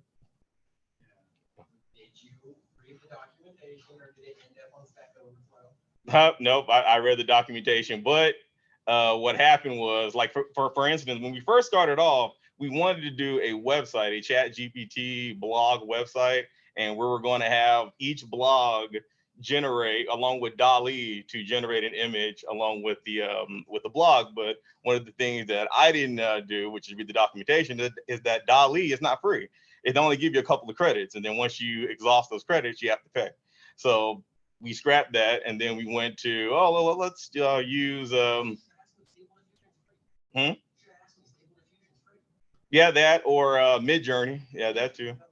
Yeah, but we scrapped that, and then we went from trying to do a website with the API, with the news API. Then what I realized is that, oh no, it has CORS restricted access, which means I can only host it locally, a local host, and that was an issue because when I did Bluehost, the page would work just fine, but the articles wouldn't load. And I was like, wait a minute, maybe it's on my end. Maybe I'm making a mistake, until I realized, wait a minute, with API, they give us a free key that has its own attributes, its own values. And once they take your request back to the back end, it goes through an authentication process. And once they realize that this is a free key, they're not going to give us any article, which is exactly what happened.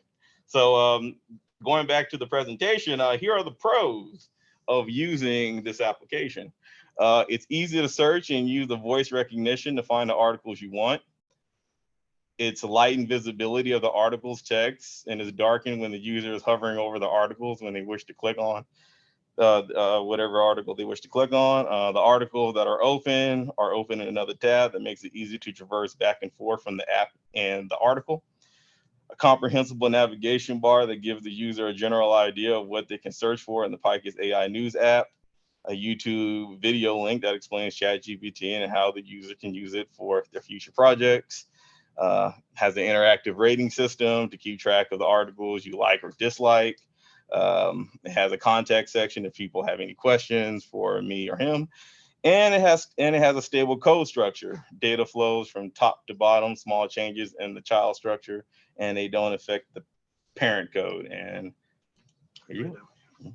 the cons are the user needs Node.js, and you can install that by just hitting npm get Node.js. And The user needs to know a little bit of how to use CLI to start the React JS, which is a command line. Can't host this on a website due to API restriction. We try to push our code to a GitHub so it'd be easier to host, and we couldn't do that because of the restriction of the API. Internet connection is required. Good hardware to run the site smoothly, especially if video and high graphics are really used to render, or else it will take a good 5 minutes for that website to pull up. React is fast and always updating with new releases, so there is a lot of poor documentation. I couldn't really find any good documents to work with React, so I used ChatGPT to mostly help me out.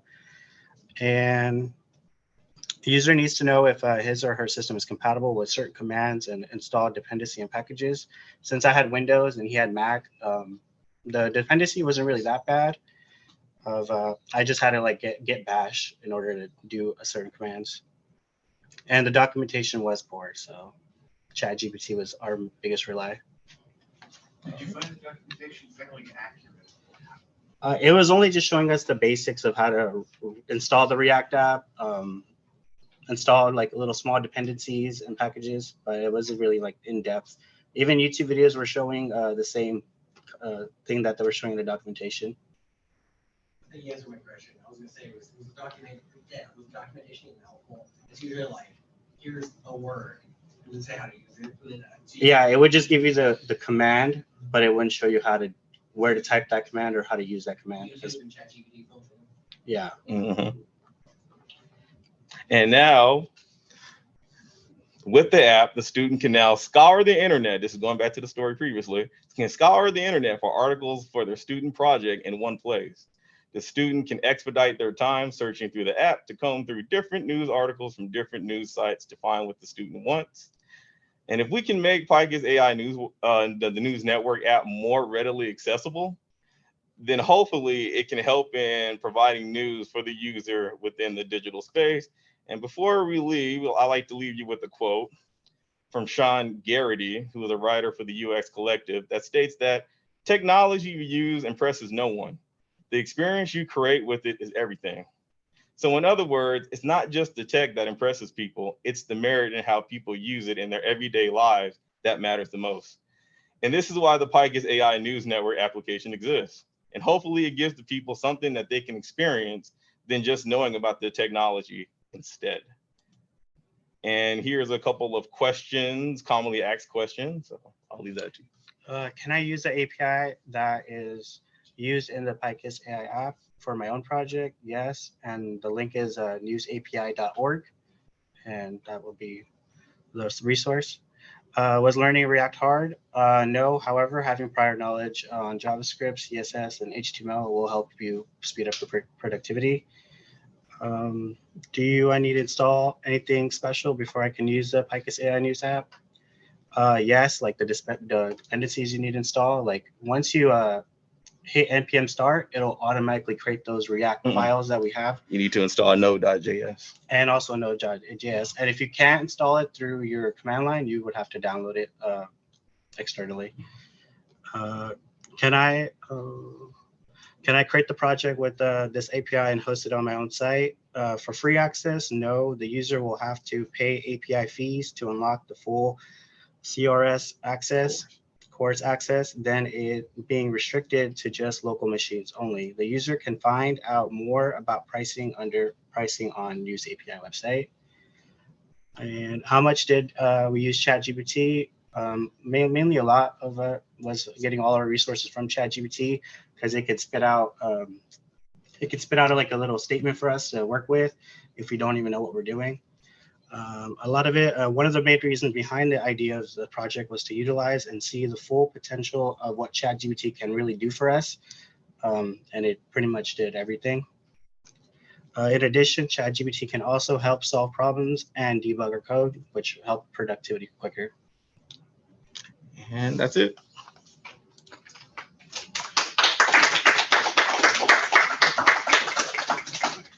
Thank you. That was really good.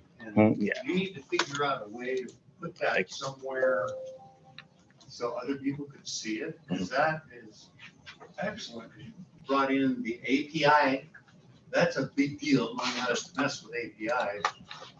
ChatGPT, bringing it up and consolidating things into the web.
All right, now it should work.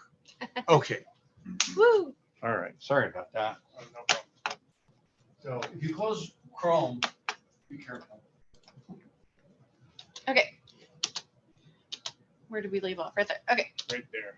And then Melissa made a mock sketch design for the basic layout, menu layout, and we all three linked our GitHub accounts together.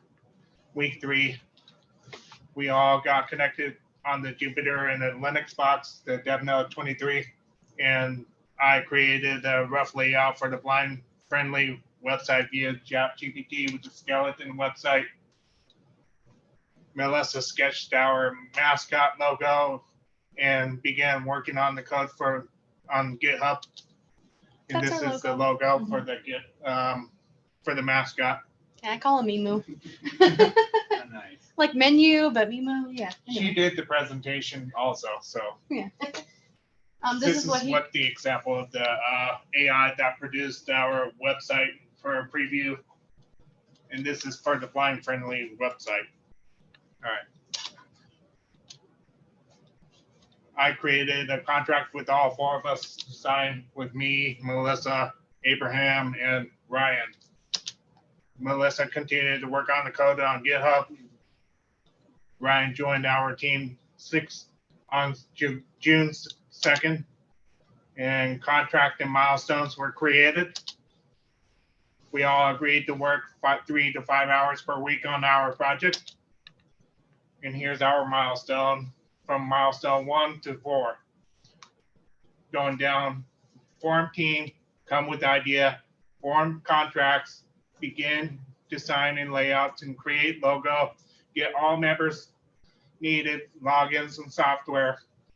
Milestone 2, begin rough coding on GitHub, get data and research restaurants in our area for menu items, and figure out how to get all the descriptions of the main ingredients in the food for the blind person to pick out what they want to order. Insert all of the data into the website via text only. Begin working on back-end programming, include a screen reader. Milestone 3, get site ready to present, test, debug if any errors. Milestone 4, optional. The Tesseract of the OCR had to be set up with the Node.js, but it didn't work out at the end. It was what it does, it actually captures the image and then renders all the information that looks like a typed font, and then convert it into a string text. So then the blind person can use the screen reader and reads it for them. We couldn't do it. No. Last took over the corrections, final test, and present project to class. Here's the contract. We did the contract. We all signed it. We stated how many hours we needed, and our milestones and everything included into the contract, and we all agreed with the contract as a universal contract for all of us to work together. I organized the GitHub and clear clutter from the server box on week 5. Me and Abraham installed Node.js and NPM on the server. Melissa worked on the first restaurant pages. Melissa created the page for food type Taco Bell's and Little Caesars. She quickly learned that she should not start with large menus like Taco Bell. Taco Bell has a huge menu. I learned that very quickly. Do not do big menus, takes too long. So my stomach was definitely talking on that one. Yeah. I did order Taco Bell when I was working on it. Began researching some restaurants, and this is our example of the site with the categories of the food type on the Menu Scout website, with blue links. The final product is actually white links, so it makes it easier to read with the eyes and high contrast. Okay. I designed a site generator with Abraham to work on making a GUI with tkinter Python, and make a site generator that pops out HTML with all the loops and constructs and stuff. And it was successful, but it was too late in the project to use it. I removed the Menu Scout server repo and coded a generator and testing each time I implemented the code, created a diagram as shown on the screen. Ryan linked with our GitHub accounts, made his first post on June 17th, and he uploaded 2 menus to GitHub. Melissa created the goal of 3 restaurants per category instead of original goal of 5 to 10 restaurants per category. I had a big concept that I That's wanted to a do. lot of work. She did a lot of work. I was like 10 per category. Let's go. This will be nice, quick, and She did. easy, right? No. I didn't- started with Taco Bell. Yeah. Woo. Okay, and created HTML for food types and continue to work on pages for a few restaurants. Week 7. I tweaked the site generator code and cloned the repository to the server box. Abraham helped install GitHub on the terminal with me and try fixing some of the broken links. Ryan uploaded 7 menus to GitHub. Melissa created a lot of pages on GitHub this week and edited many of them. Week 8. I tweaked the site generator code once again. I assigned Abraham and Ryan the task to setting up the upload page and getting it to work. Do you want to explain what the upload page was? The upload page was the Tesseract OCR where you upload the image and it renders it into stream. Yeah, our main concept was like when you go to, let's say, like a taco truck who doesn't have a website or anything like that, it doesn't, how are you supposed to read it if you're blind, right? So I was supposed to take the photo to text to speech, basically. To speech, yeah. That was the goal. Ryan uploaded 5 menus onto GitHub. Melissa helped cleaned up some code, like edit HTML names to get them to work on the server, add more pages, or etc. 4th of July week. All 3 of our teammates took off 4th of July, and Melissa continued to work on GitHub code and edited HTML You don't have to pages. read all those. There's too many to put on there, but anyway. I set up the server with the Tesseract server JS and set up the scripts on the upload page, did the upload. Melissa went through and added spaces and cleaned up a bit of pages and changed the category barbecues to burgers due to not having enough time to create the category. Week 11. I tried getting the server box to work with the file upload, but couldn't get it all done in the amount of time. Abraham helped clean up our code on GitHub. Melissa worked on creating this PowerPoint, which she did a fantastic job. I lost my flash drive, so I had to kind of start it over, but that's okay. And then I added more pages and cleaned up some code. This is what the upload page looks like with this picture of the menu items. I was trying to get it to render into a text string, and it didn't come out the way it should.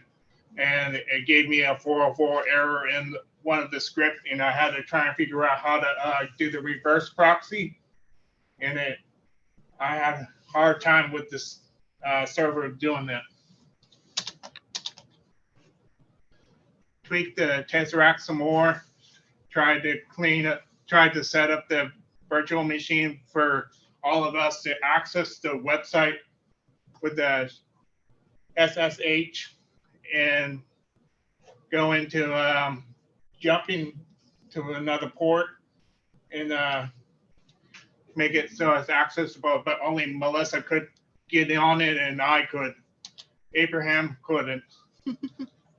Since setting up Linux on my PC didn't work, according to Abraham, I fixed most of the broken links along with Melissa instead.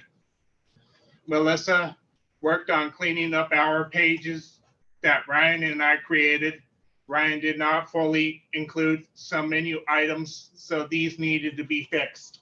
He kind of skipped down on a lot. He Yeah, took a shortcut on a lot of them, unfortunately. And I had to go in and clean up all of them, add a bunch of stuff. So week 13. I cloned the GitHub repo multiple times, fixed a lot of pages with spelling, grammar, punctuations, and syntax, and got rid of a lot of white spaces and fixed redundancy and made sure consistency and fixed structures in the HTML. Abraham added white underline to link on top of each page. Melissa used to clone repo to check each link on every page to ensure the links work properly and fix a bunch of broken links. Grouped. I grouped all the categories together on GitHub, so they all made sense. Grouped the category types of the pages together into organized folders. Worked on putting the final touches on this PowerPoint. Deleted the seafood category since we had only one available. Yeah, didn't have enough time. Not enough time. Presentations. This was kind of our list that we were going off of. So every week I would kind of check in with them, send them messages, and let them know what's going on the front end. So that's kind of our final list. I didn't count how many we had, but it's a decent amount. We removed several categories: barbecue, Cajun, German, Japanese, Russian, and seafood for timing. But then we did add burgers in there because the ones that Ryan were making were burger themed. So why not make it a category? So anyway, that was our final list. Successes. What did we do well? Here, I'll speak for you. James was a great lead. He really kept everyone together. He's like, I'm the best. He was a really great team lead. He kind of kept us all together. He was a really good team lead. He was there for us every single time we had a question. I didn't really have much experience with doing this, neither did Abraham from what he said, and Ryan didn't either. So he was always there to answer our questions. He would message us back pretty much instantly. So yeah, super great job being a team lead. I think it was your first time too, right? Yeah, sort of the first time in tech, actually. Yeah. So he did a really great job on that.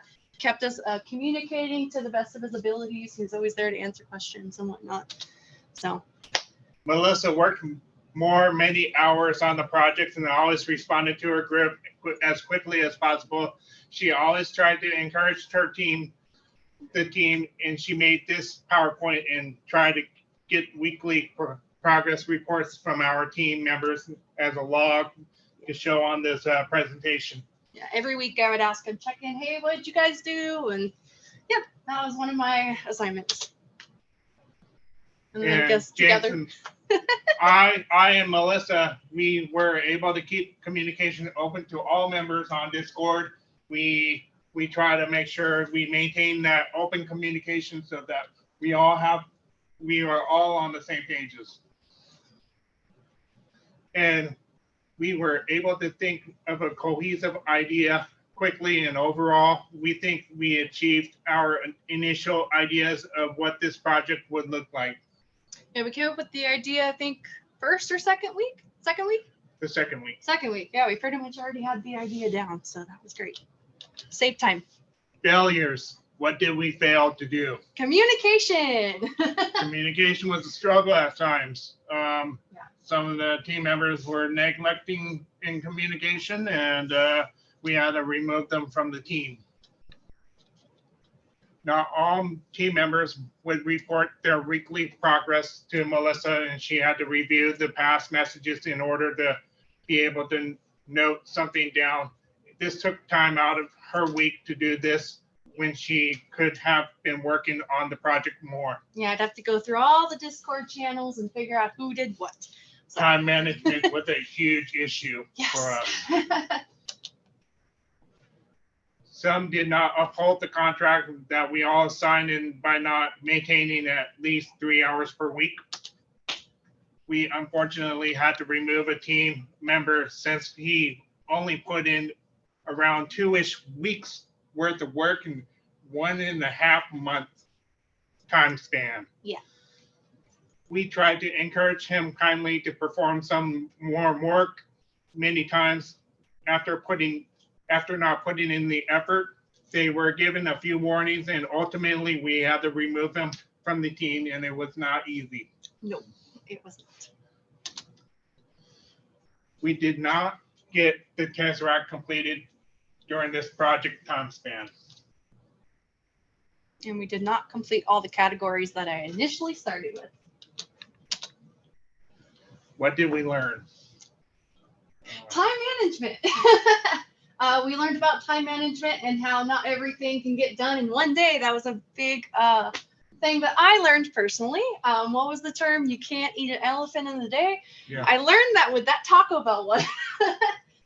We needed to reassess our initial ideas of how much work we wanted to complete, which I originally thought 5 to 10 sounds easy. Nope. Versus how much work we could actually complete in an allotted time. Again, yeah, I was thinking we could get 5 to 10 done. And that was solo. That was before Ryan joined our team.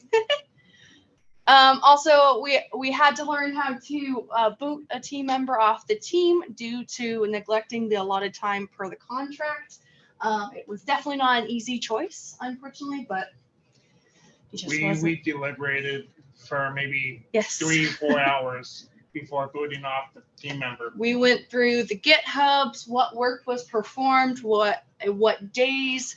It took him, I think, a week and a half, 2 weeks Yeah. just to start on anything. Refused to ask questions and all that such. So we deliberated a lot about it. So it was very difficult to have to fire somebody, if you will. And be careful who you add to your team project. They may help you or hinder you. So you gotta screen them before they get into the project. What's your resume? And then having to keep track of whatever we were doing each week was very difficult. Sometimes it felt like pulling teeth. I was like, come on, what'd you guys do? I would have to go through all the Discord messages. And mind you, we had a bunch of channels, front end, back end, stuff to do. We had a bunch. So I had to sift through all of that. It would take me several hours sometimes to go through all those messages to figure out what people did. So it would be much easier if I knew simple, like 1 to 2 sentences every week. So that was very difficult to keep track of. Team dynamics. We all worked asynchronously and tried to turn in our work on time. James was a great team lead. Again, he helped everyone communicate. He was very helpful and made sure that everyone involved know that they could go to ask him for help for any time. He reiterated that many times. Again, we were kind of newbies, so he was always there to help us, which was really nice. And you were great at returning messages / answering questions. Thank you. You're welcome. You want me to say my own? Melissa was good at responding to our team's messages and tried to keep a log of everyone's performed work for the weeks. Knowing what you know now, what would we do differently? I would do it differently to make a styles code sheet reference to make the codes more elegant and optimized. Me, I wish to not give myself such big goals per week, especially when I was solo. I definitely would have encouraged our team members more to assist me. We all need assistance from time to time. I'm really bad about asking for help. I should have definitely asked for help. I would have not exceeded my hours per week if I knew some others were not putting in the bare minimum. I kind of learned this when we had to let a team member go and we were reviewing hours and all that such. We agreed upon 3 to 5, and I think I was normally doing about like 5 to 8 a week. So I definitely wouldn't have overdone that if I knew that. I also would have not given me the responsibility of having to read all those messages through the Discord. And then in the future, I will make any frustrations that I know or that I had known to the team and not just keep them to myself. A big lesson I learned ultimately is it would have helped to be more communicative and proactive or asking for help, and something I'll definitely consider working on in the future. My last message for the team and for anybody who would learn from our group, I give Melissa a lot of credit for her work and that she has done and was a valuable asset to the project. And she was a hard worker the whole way through the project and stood out. I feel like nobody should dismiss that due to the fact she was competitive in her skills. Thank you. And she was a great communicator. Thank you. There is a lot more to learn for Abraham with the group work and needed to be more skillful. We all have our own flaws in this project. However, we were able to be self-aware of what we needed to improve on. All in all, I think we did well for the first group project as a team in about 16 weeks. Yeah. And we are willing to make it better for ourselves and everyone on the next project. Thank you. What you endured, and, they kept weekly track of time. Yeah. That's usually the job of a project manager. Yeah. So you know what you're being trained for. Woo! I think we kind of did that together though, because Yeah, we would and chit chat a lot throughout all of this. And making those weekly reporting. Yeah. That becomes preeminent when there's costs associated with each milestone. Because if you don't keep track, you don't know where you are on the project, and Very the true. managers get really upset when you can't say if you're on budget or not. Yeah. Where are we? Are we on time? I think so. Well, how do you prove it? Yeah. And then, so keeping this kind of record is also how you get your raises. Okay, so. She's the one that's brought up Yeah, this that's idea in the beginning, and then she did it. Yeah, that's She did it. That is very real world-ish. And a lot of people use Microsoft Project. Yeah. And it has the charts and the cost for each work breakdown structure, the GL code, and all that time, all the logging. And then one of the things a project manager has trouble doing is getting people to turn in their weekly summary. Oh yes, I learned So that. you get to go around and thump heads. Yes. And How that's- to not be too annoying. Right, and the thing is, Yes. because if you don't get those summaries, you don't know if the work is getting done. Yeah. And you may end up slipping on the time, so. Yeah. That was, I got a real world lesson with project management. You did, that was, and as a project manager, I will tell you this, if you do not have the ability to make the team or remove people from the team, do not take the project. Especially if they don't give you budget authority. No budget authority, do not do the project. Yes. You guys should pursue this, if Apple actually goes through with their headset, there's a thing for this. So there are apps that exist right now, Google Lens, Microsoft is called Super Eye, AI, whatever. But the idea, did you ever see Star Trek, the Majority Full Visor, or whatever? Yeah. So what you guys are talking about is a very niche version of that, just as many, which is very useful. Yeah. But I noticed I'm looking at these apps right now, and they all have one massive flaw. They require you to press the camera button. If you're blind, how does it work? Yeah. Yeah, So if, fair. So basically, if you have the visor on, then you know you're looking at it. If, like, say you had your phone or something, and it was like on your chest or something, you don't know where you're looking. What is that? What's happening? I can't- What if, or if you don't know, but if you have it on your head, you know where you're looking at, even if you're blind. And if you guys can trigger a way where it can reliably, hey, blah, blah, blah, scan, what am I looking at, or whatever, you guys might have the next $1 million thing there. Because this isn't just for disabled people. You know who else would need this? The military. Hey, what am I looking at? People like the HUD in video games. But everyone else, their problem though is it doesn't do it automatically. They have to manually. Click a button. Yeah, that one click separation. If you get away from that click separation, you guys got. I'm looking at all the big Fortune 500 companies. They all have that click. You can find a reliable way to get rid of that click. One people, one very left click, whatever. You guys have a big idea there. Get rid of that one click thing. Having trouble connecting to DevNode 23 website. I wouldn't be surprised. There's been some, use just the IP address. The local host? Yeah, let me see if I can. find it for you. What port? You mean like what trend do we use? It's 10, 18, 171, 22. Well, I'm sorry. 10, 18, 171, 22. 18, 10. 18, Yeah. one, No, no, no, 1 0. 10, 18. 10, 18. 10.18.171.12.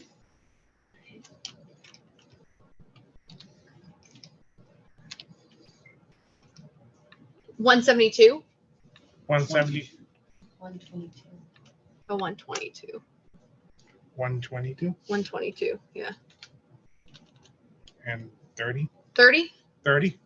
No, it's an IP. You have 4 octets. 10.18.171.22. .171.22. .171.22. There you go. Get rid of the last one. There you go. You can work. No.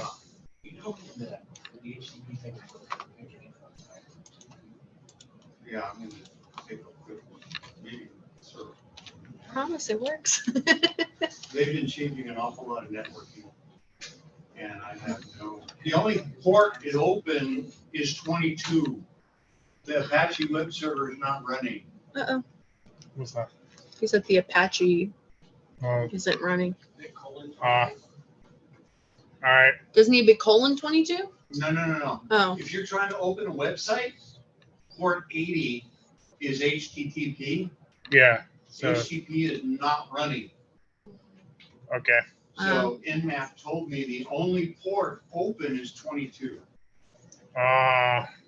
Okay. Apache is not. Well, I running. can only do it on a Linux to get this up running, but I can't do it on Windows. Windows, boo hoo. All right.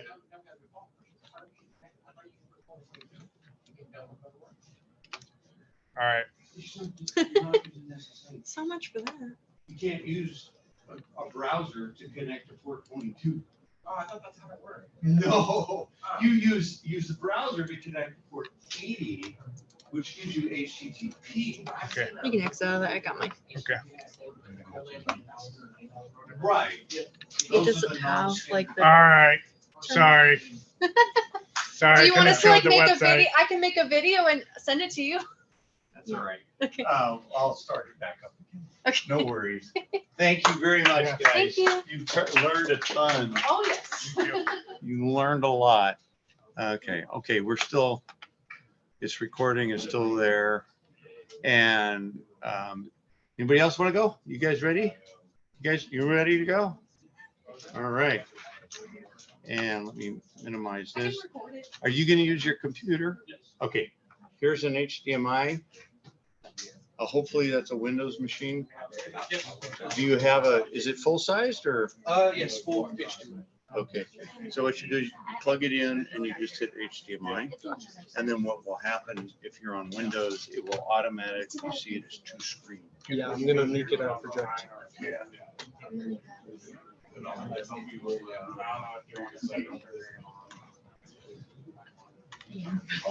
Something before you make this.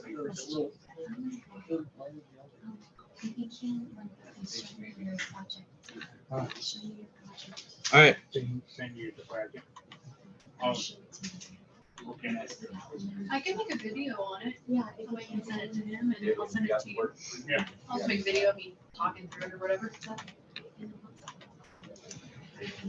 My name is John Batista, and the project I chose is a macro program that automates repetitive input based off of keyboard and mouse.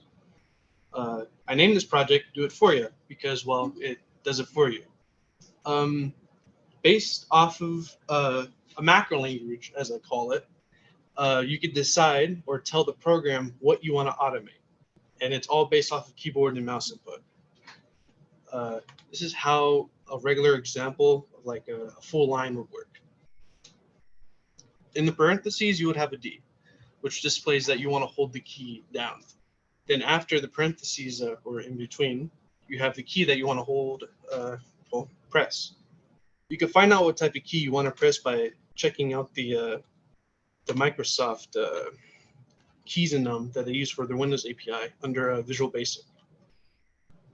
And you have a huge list of options you could use for your mouse and keyboard. And you can also check out which specific key you want to use for the macro program. After the key, you have the delay, which is encased in brackets.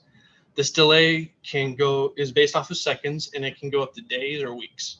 I don't know why you want to do that, but it can go up to that far if you decide for it to do that.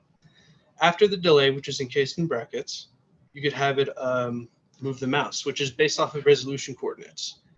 You can't normally get the coordinates any natural way. So the way I have it is that through hotkeys, you could set a hotkey to capture the mouse position. In this example, I have Control M. By pressing Control M, it captures the position of the mouse and it copies it to your clipboard. So then you can easily paste it straight into your input, like so. After the mouse movement, it then lets go of the space key by signaling through the parentheses U, which means release the key, or just means up, which is a better abbreviation. That is a regular example of code. And next, we're going to show off an example of this code. This is the first example, and this is what a regular line would look like if you want to send a message through your email. In this case, let our friend know that we're outside. Oh, and first, before you launch the macro, you have to capture the window, which captures the Windows hardware handle ID, not hardware, handle ID. After you capture the handle ID, which again, you don't have to press the button. You can set it as a hotkey to capture it as well. I'll set it to Control B. Open the window, press Control B, captures it. And we also have hotkeys to launch the macro if you're not tabbed into to do it for you. So in this example, I'm pretty sure I have it to Control 1, as I set up earlier. You can launch it, composes, types it up, and it makes it so you can press the key to send. That is one example. Let's go over the hotkeys because I didn't touch that yet. In the hotkeys, you have a lot of options, in my opinion. You could select any type of key you want to use to start it or stop it, and as well as get the current window and get mouse position. You can have modifiers to set it as different stuff. The hotkey is bound to something else. And it goes through every window except I'm pretty sure Windows or processes that have administration privilege. Along with you setting it, it also shows up in different parts of the program for ease of access. For example, if you have start hotkey and stop hotkey change, it also shows up on the right where you can press this button to launch the macro as well. And then in basic, because we're all programmers here, we have a dark mode. All these settings can be saved and launched every time the program launches by clicking this and saving everything.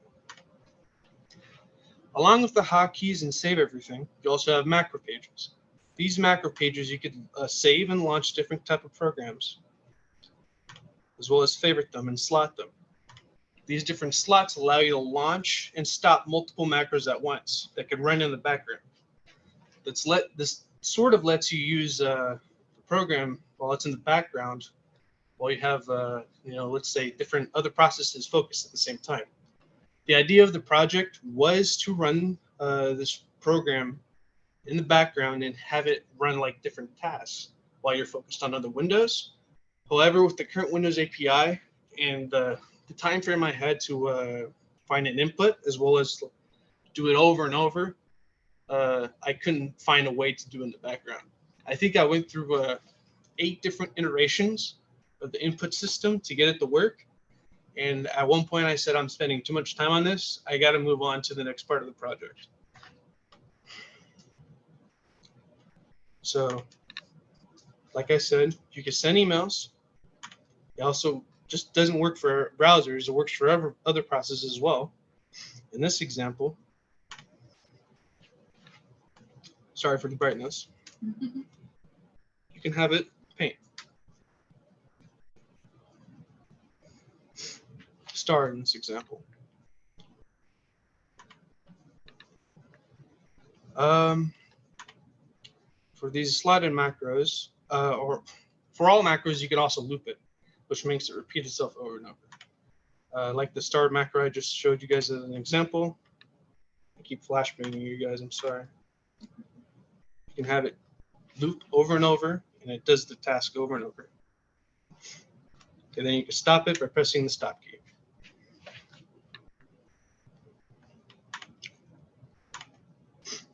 The last example I have, I'm going to show off the macro pages.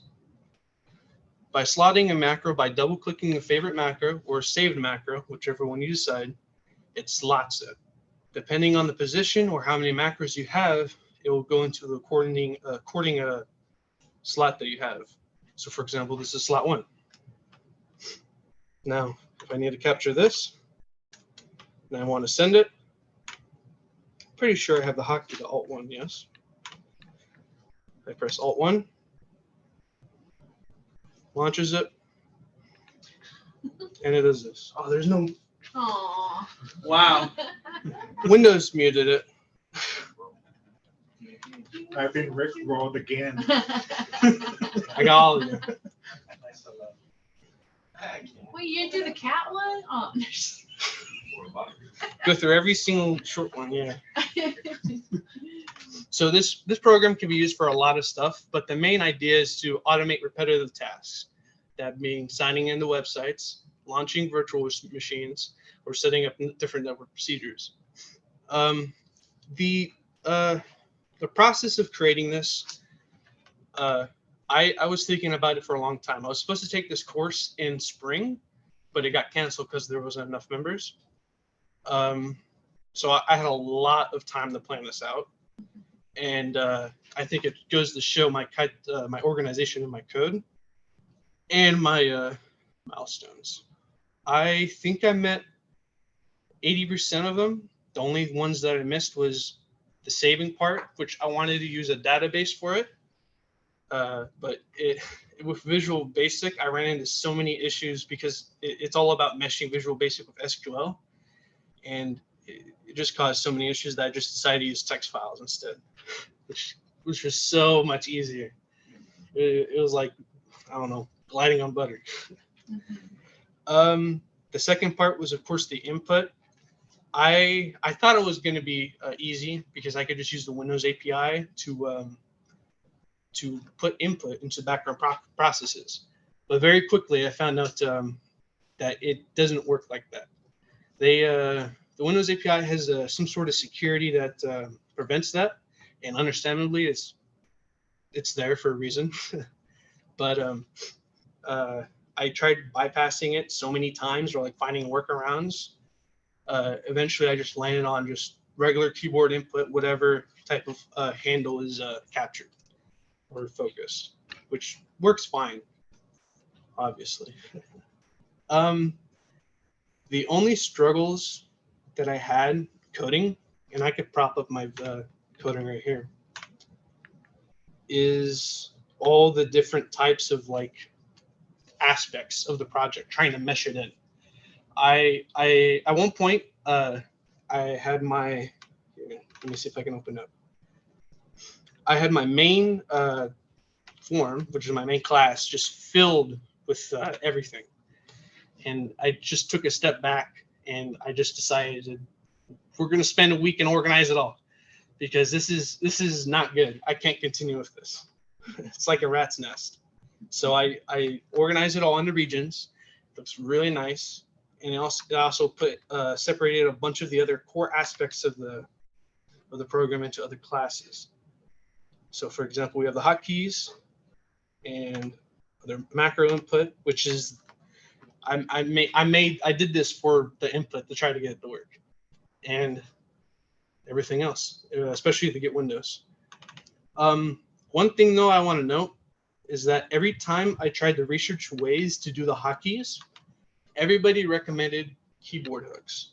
That is one thing I did not want to use because it screamed sketchy, and I did not want something like that. So instead, I went through the Windows API to register hotkeys, which works really good because with keyboard hooks, it required a lot of different maintenance and more meshing, which I already have a lot of that. By using hotkeys through the Windows API, I basically put everything into a box, and it was all organized, like I don't know, straight blankets.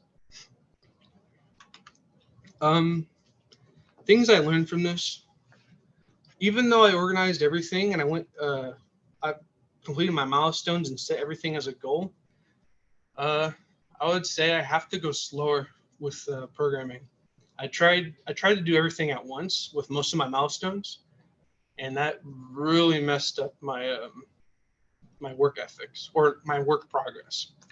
And through that, I got off schedule quite a bit.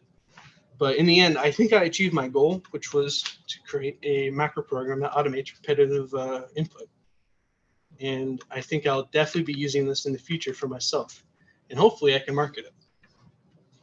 That's it. What you're doing this, and this is the kind of thing like Foster Farms. A guy would come in with Excel strength, Mhm. and he knew macros really, really well. And within a few months, they gave him all these impossible tasks. He automated everything with VBA and Excel and got promoted. Big time. His hot dog aging program is still running, and it's been 15 years because it's so complex with VBA, nobody knows how to debug it. And VBA is not a skill unless you put the time into it that you're going to learn. What you learn in school is maybe 5% of what you're going to need to solve a problem like that. So, yeah, you're on your way. This is it's just they keep saying they're going to get rid of it, but then they don't. Then they think, well, use PowerShell. Well, PowerShell won't do everything VBA does yet. So we'll see where it goes. So, yeah, good job. So doing this and trying to find the API, do you think they will open that API up? Or do you think they are just going to say, because, keyboard injection is a good way to bypass security. I don't think they're going to open it up, mainly because of what you said, security. And that should be priority for every single company and type of program on these computers. And I don't see a problem with them not opening it up. So, yeah, pretty happy. Yeah, pretty good. Yes. I was gonna say, the reason they do that is because they have Power Automate. And I'm very interested in this because I don't want to pay for Power Automate. That's why I'm very interested. Also, have you heard of a game called RuneScape? Yes. This would fit very nicely on that. That was one of the main reasons why I made this. It's a game, like you have the mouse inputs, whatever, RuneScape. There's always this fucking mouse that You gotta do it over and over. So I annoying. just set up a macro with my logic pick. You have to loop it overnight, and it levels it up for you. That's the main idea of this. But in theory, it could level it up. You're on camera. Oh yeah, in theory, there's always possibilities. The main goal of this project, though, was to automate repetitive tasks. That doesn't always have to be with games, like emails. So that's the idea. But yeah. Scratch your own itch, right? You use whatever tool you want. I think that's it for my project. Oh, sorry, I'm blind. That's all right. It's kind of like a keylogger, isn't it? Huh? No, that's the main reason why I wanted to stay away from keyboard hooks, because it would anybody that thinks keyboard hooks, automatic keylogger. I didn't want that, and that's why I invested a lot of time in looking to other ways to do it. Through the Windows API, I used the register hotkey, and that was the main reason why I chose that.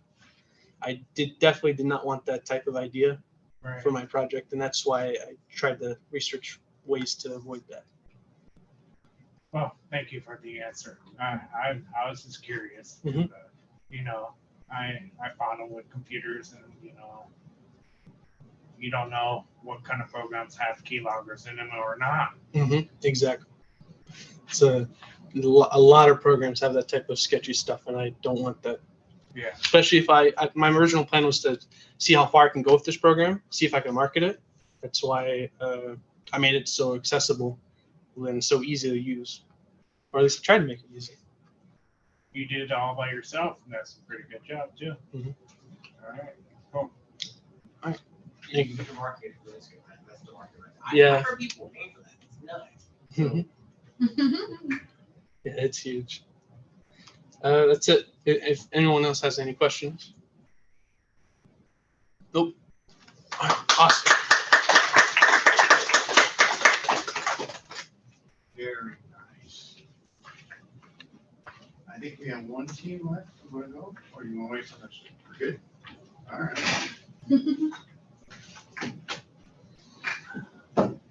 Is there online groups? There what? I thought it was like a big one, online. There is. But they don't do it. Yeah. We'll get a chance. We'll find out. We may have to see what. See how it goes. Because other tech problems like that. You don't need to, right? No. Let me see.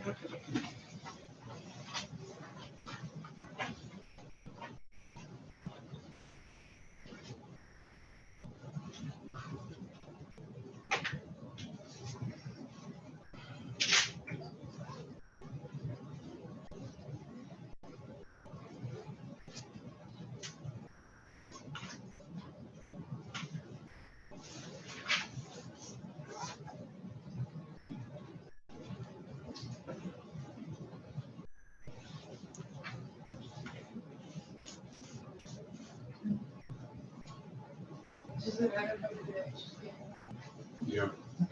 Connector. Yeah, I have one up there. You know, use it. For. It's a C drive. Please see my C drive.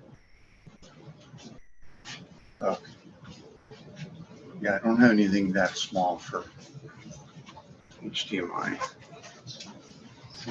Oh, there you go. That'll work.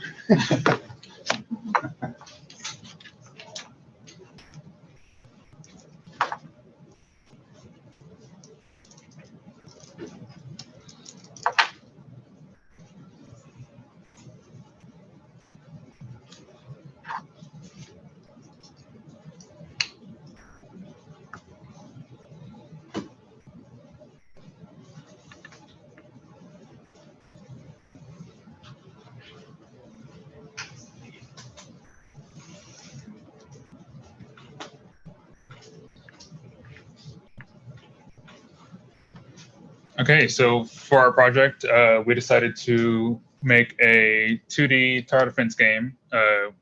We decided to use Unity for our project. Overall, we're going to go through our milestones, what we managed to achieve, and all that other stuff. First of all, we had to learn like what tools we needed, so we had to pick which what we're going to use to make it. So we went with Unity. Had to learn how to create projects with Unity and how to manage them, which went into going to the manuals, looking through all the scripting API and all that. Had to learn how to manage sprite assets. You can see an example on the bottom there.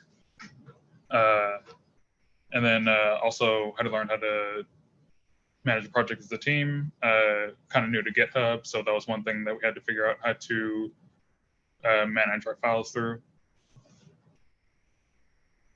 And then our successes, managed to learn quite a bit about using the Unity system. A lot about creating scripts and just overall managing the project.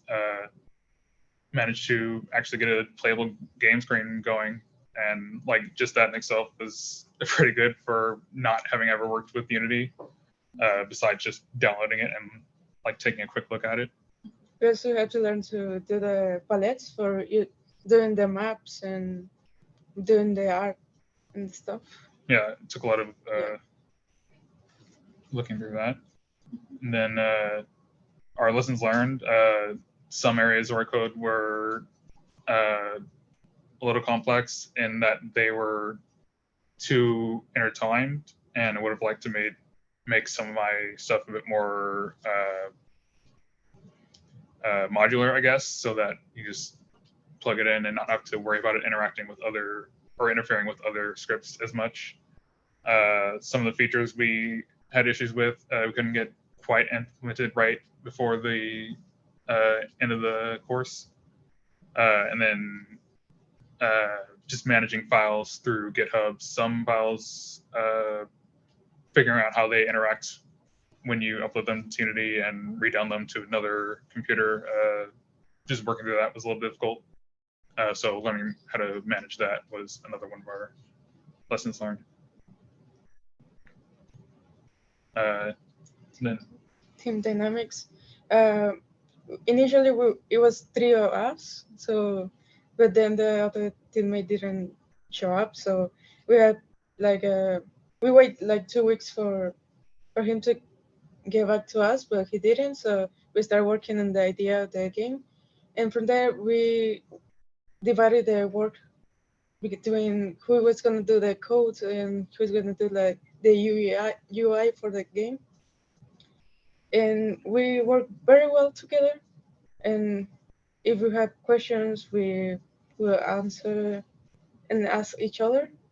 So it was very good dynamic, I think. And knowing what we know now, I think what we would do differently is we would probably reorganize the project files a little differently, make it organized in a way that's easier to read so that we can access them better between each other. And then probably learn a bit more about the Unity API before I just jump into making scripts, because that was a big problem at the start. Although, even though I tell myself I would do that differently, it's hard when you don't know anything about Unity to know how you would plan that out from the start. Yeah, how do you know what you don't know when you don't know what you don't know? Exactly. Yeah. And yeah, that's it. And You we got have, a demo? Yeah. we have You got a demo? Yeah. I And mean, then we have the demo. it is not a full. Like I said, we couldn't get all the features implemented, but we got the basic idea working. But yeah, we have 3 maps actually, and we can select them. And when you do the start, it starts from the first map, and the enemies start spawning, and you have 3 options. You can buy.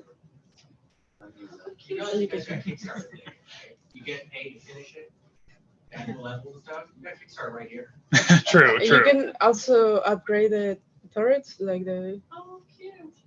We had different, and yeah.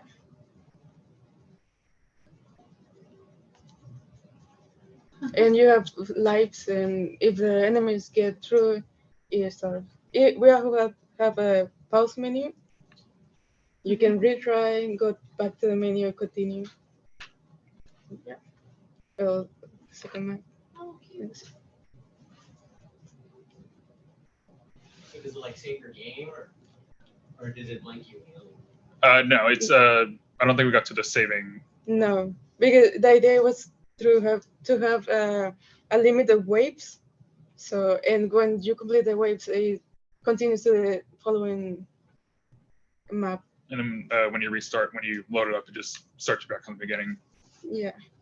What do you call it? Tower defense? This Project Tower Defense, we didn't, we focused more on the just trying to get it running and didn't put too much into like developing a name. We just kind of went with the typical, we have a game coming type approach to titling a game. I just want to show this. I put it on Kickstarter thinking, add like 10 more levels and the stuff that your stretch goals, the stuff you wanted to do, whatever. Yeah, yeah. Of course, if like with more time and wanting to branch out and going further on the project, we totally do a Kickstarter project. Is this your first exposure to Unity?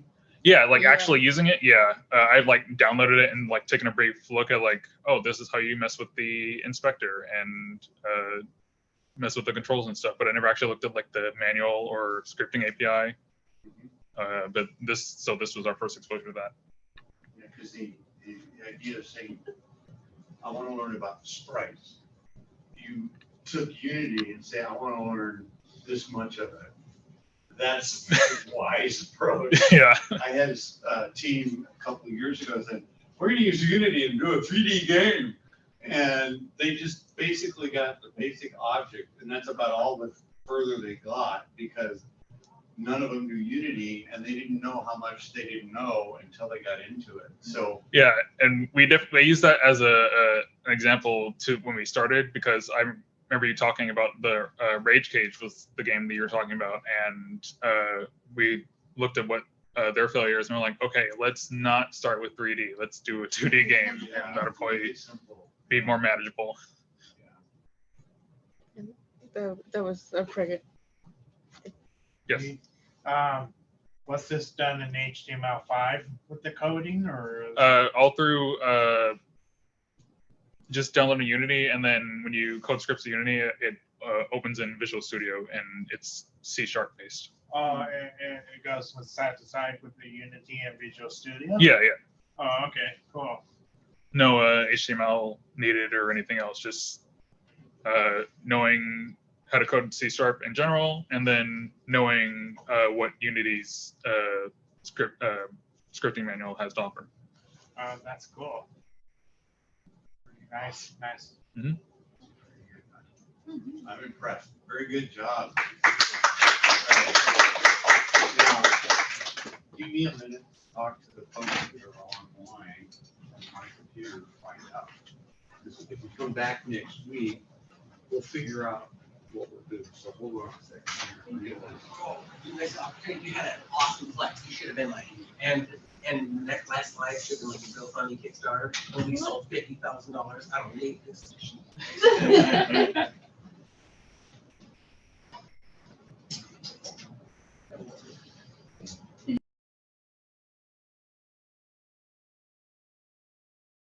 On mute. Can you hear me? Hello? Yes, we can hear you, Professor. Okay, Yes. good. Now, Gelmy, do you guys, how do you want to do this as far as doing the presentation? Since your team has been remote? Mhm. Yeah, so Guilherme yeah. will be able to come to the class next Tuesday. Okay. Yeah, I'm gonna do the presentation online, and he's gonna show the website in class. Okay, that would be my recommendation is go ahead and record it and make everything so you can just hit play and it'll work. And then I'll talk to the teams tonight and find out. We'll probably have one more meeting because we got one more official meeting, and then we can show your project. And then I can go through and give my summaries of the projects. So Sure, yeah, we can do yeah, that. okay, we'll do that. Okay. All right. So that's what we'll do. And I'm going to go ahead and turn the meeting off. Well, at least stop the recording. I'll stop the recording.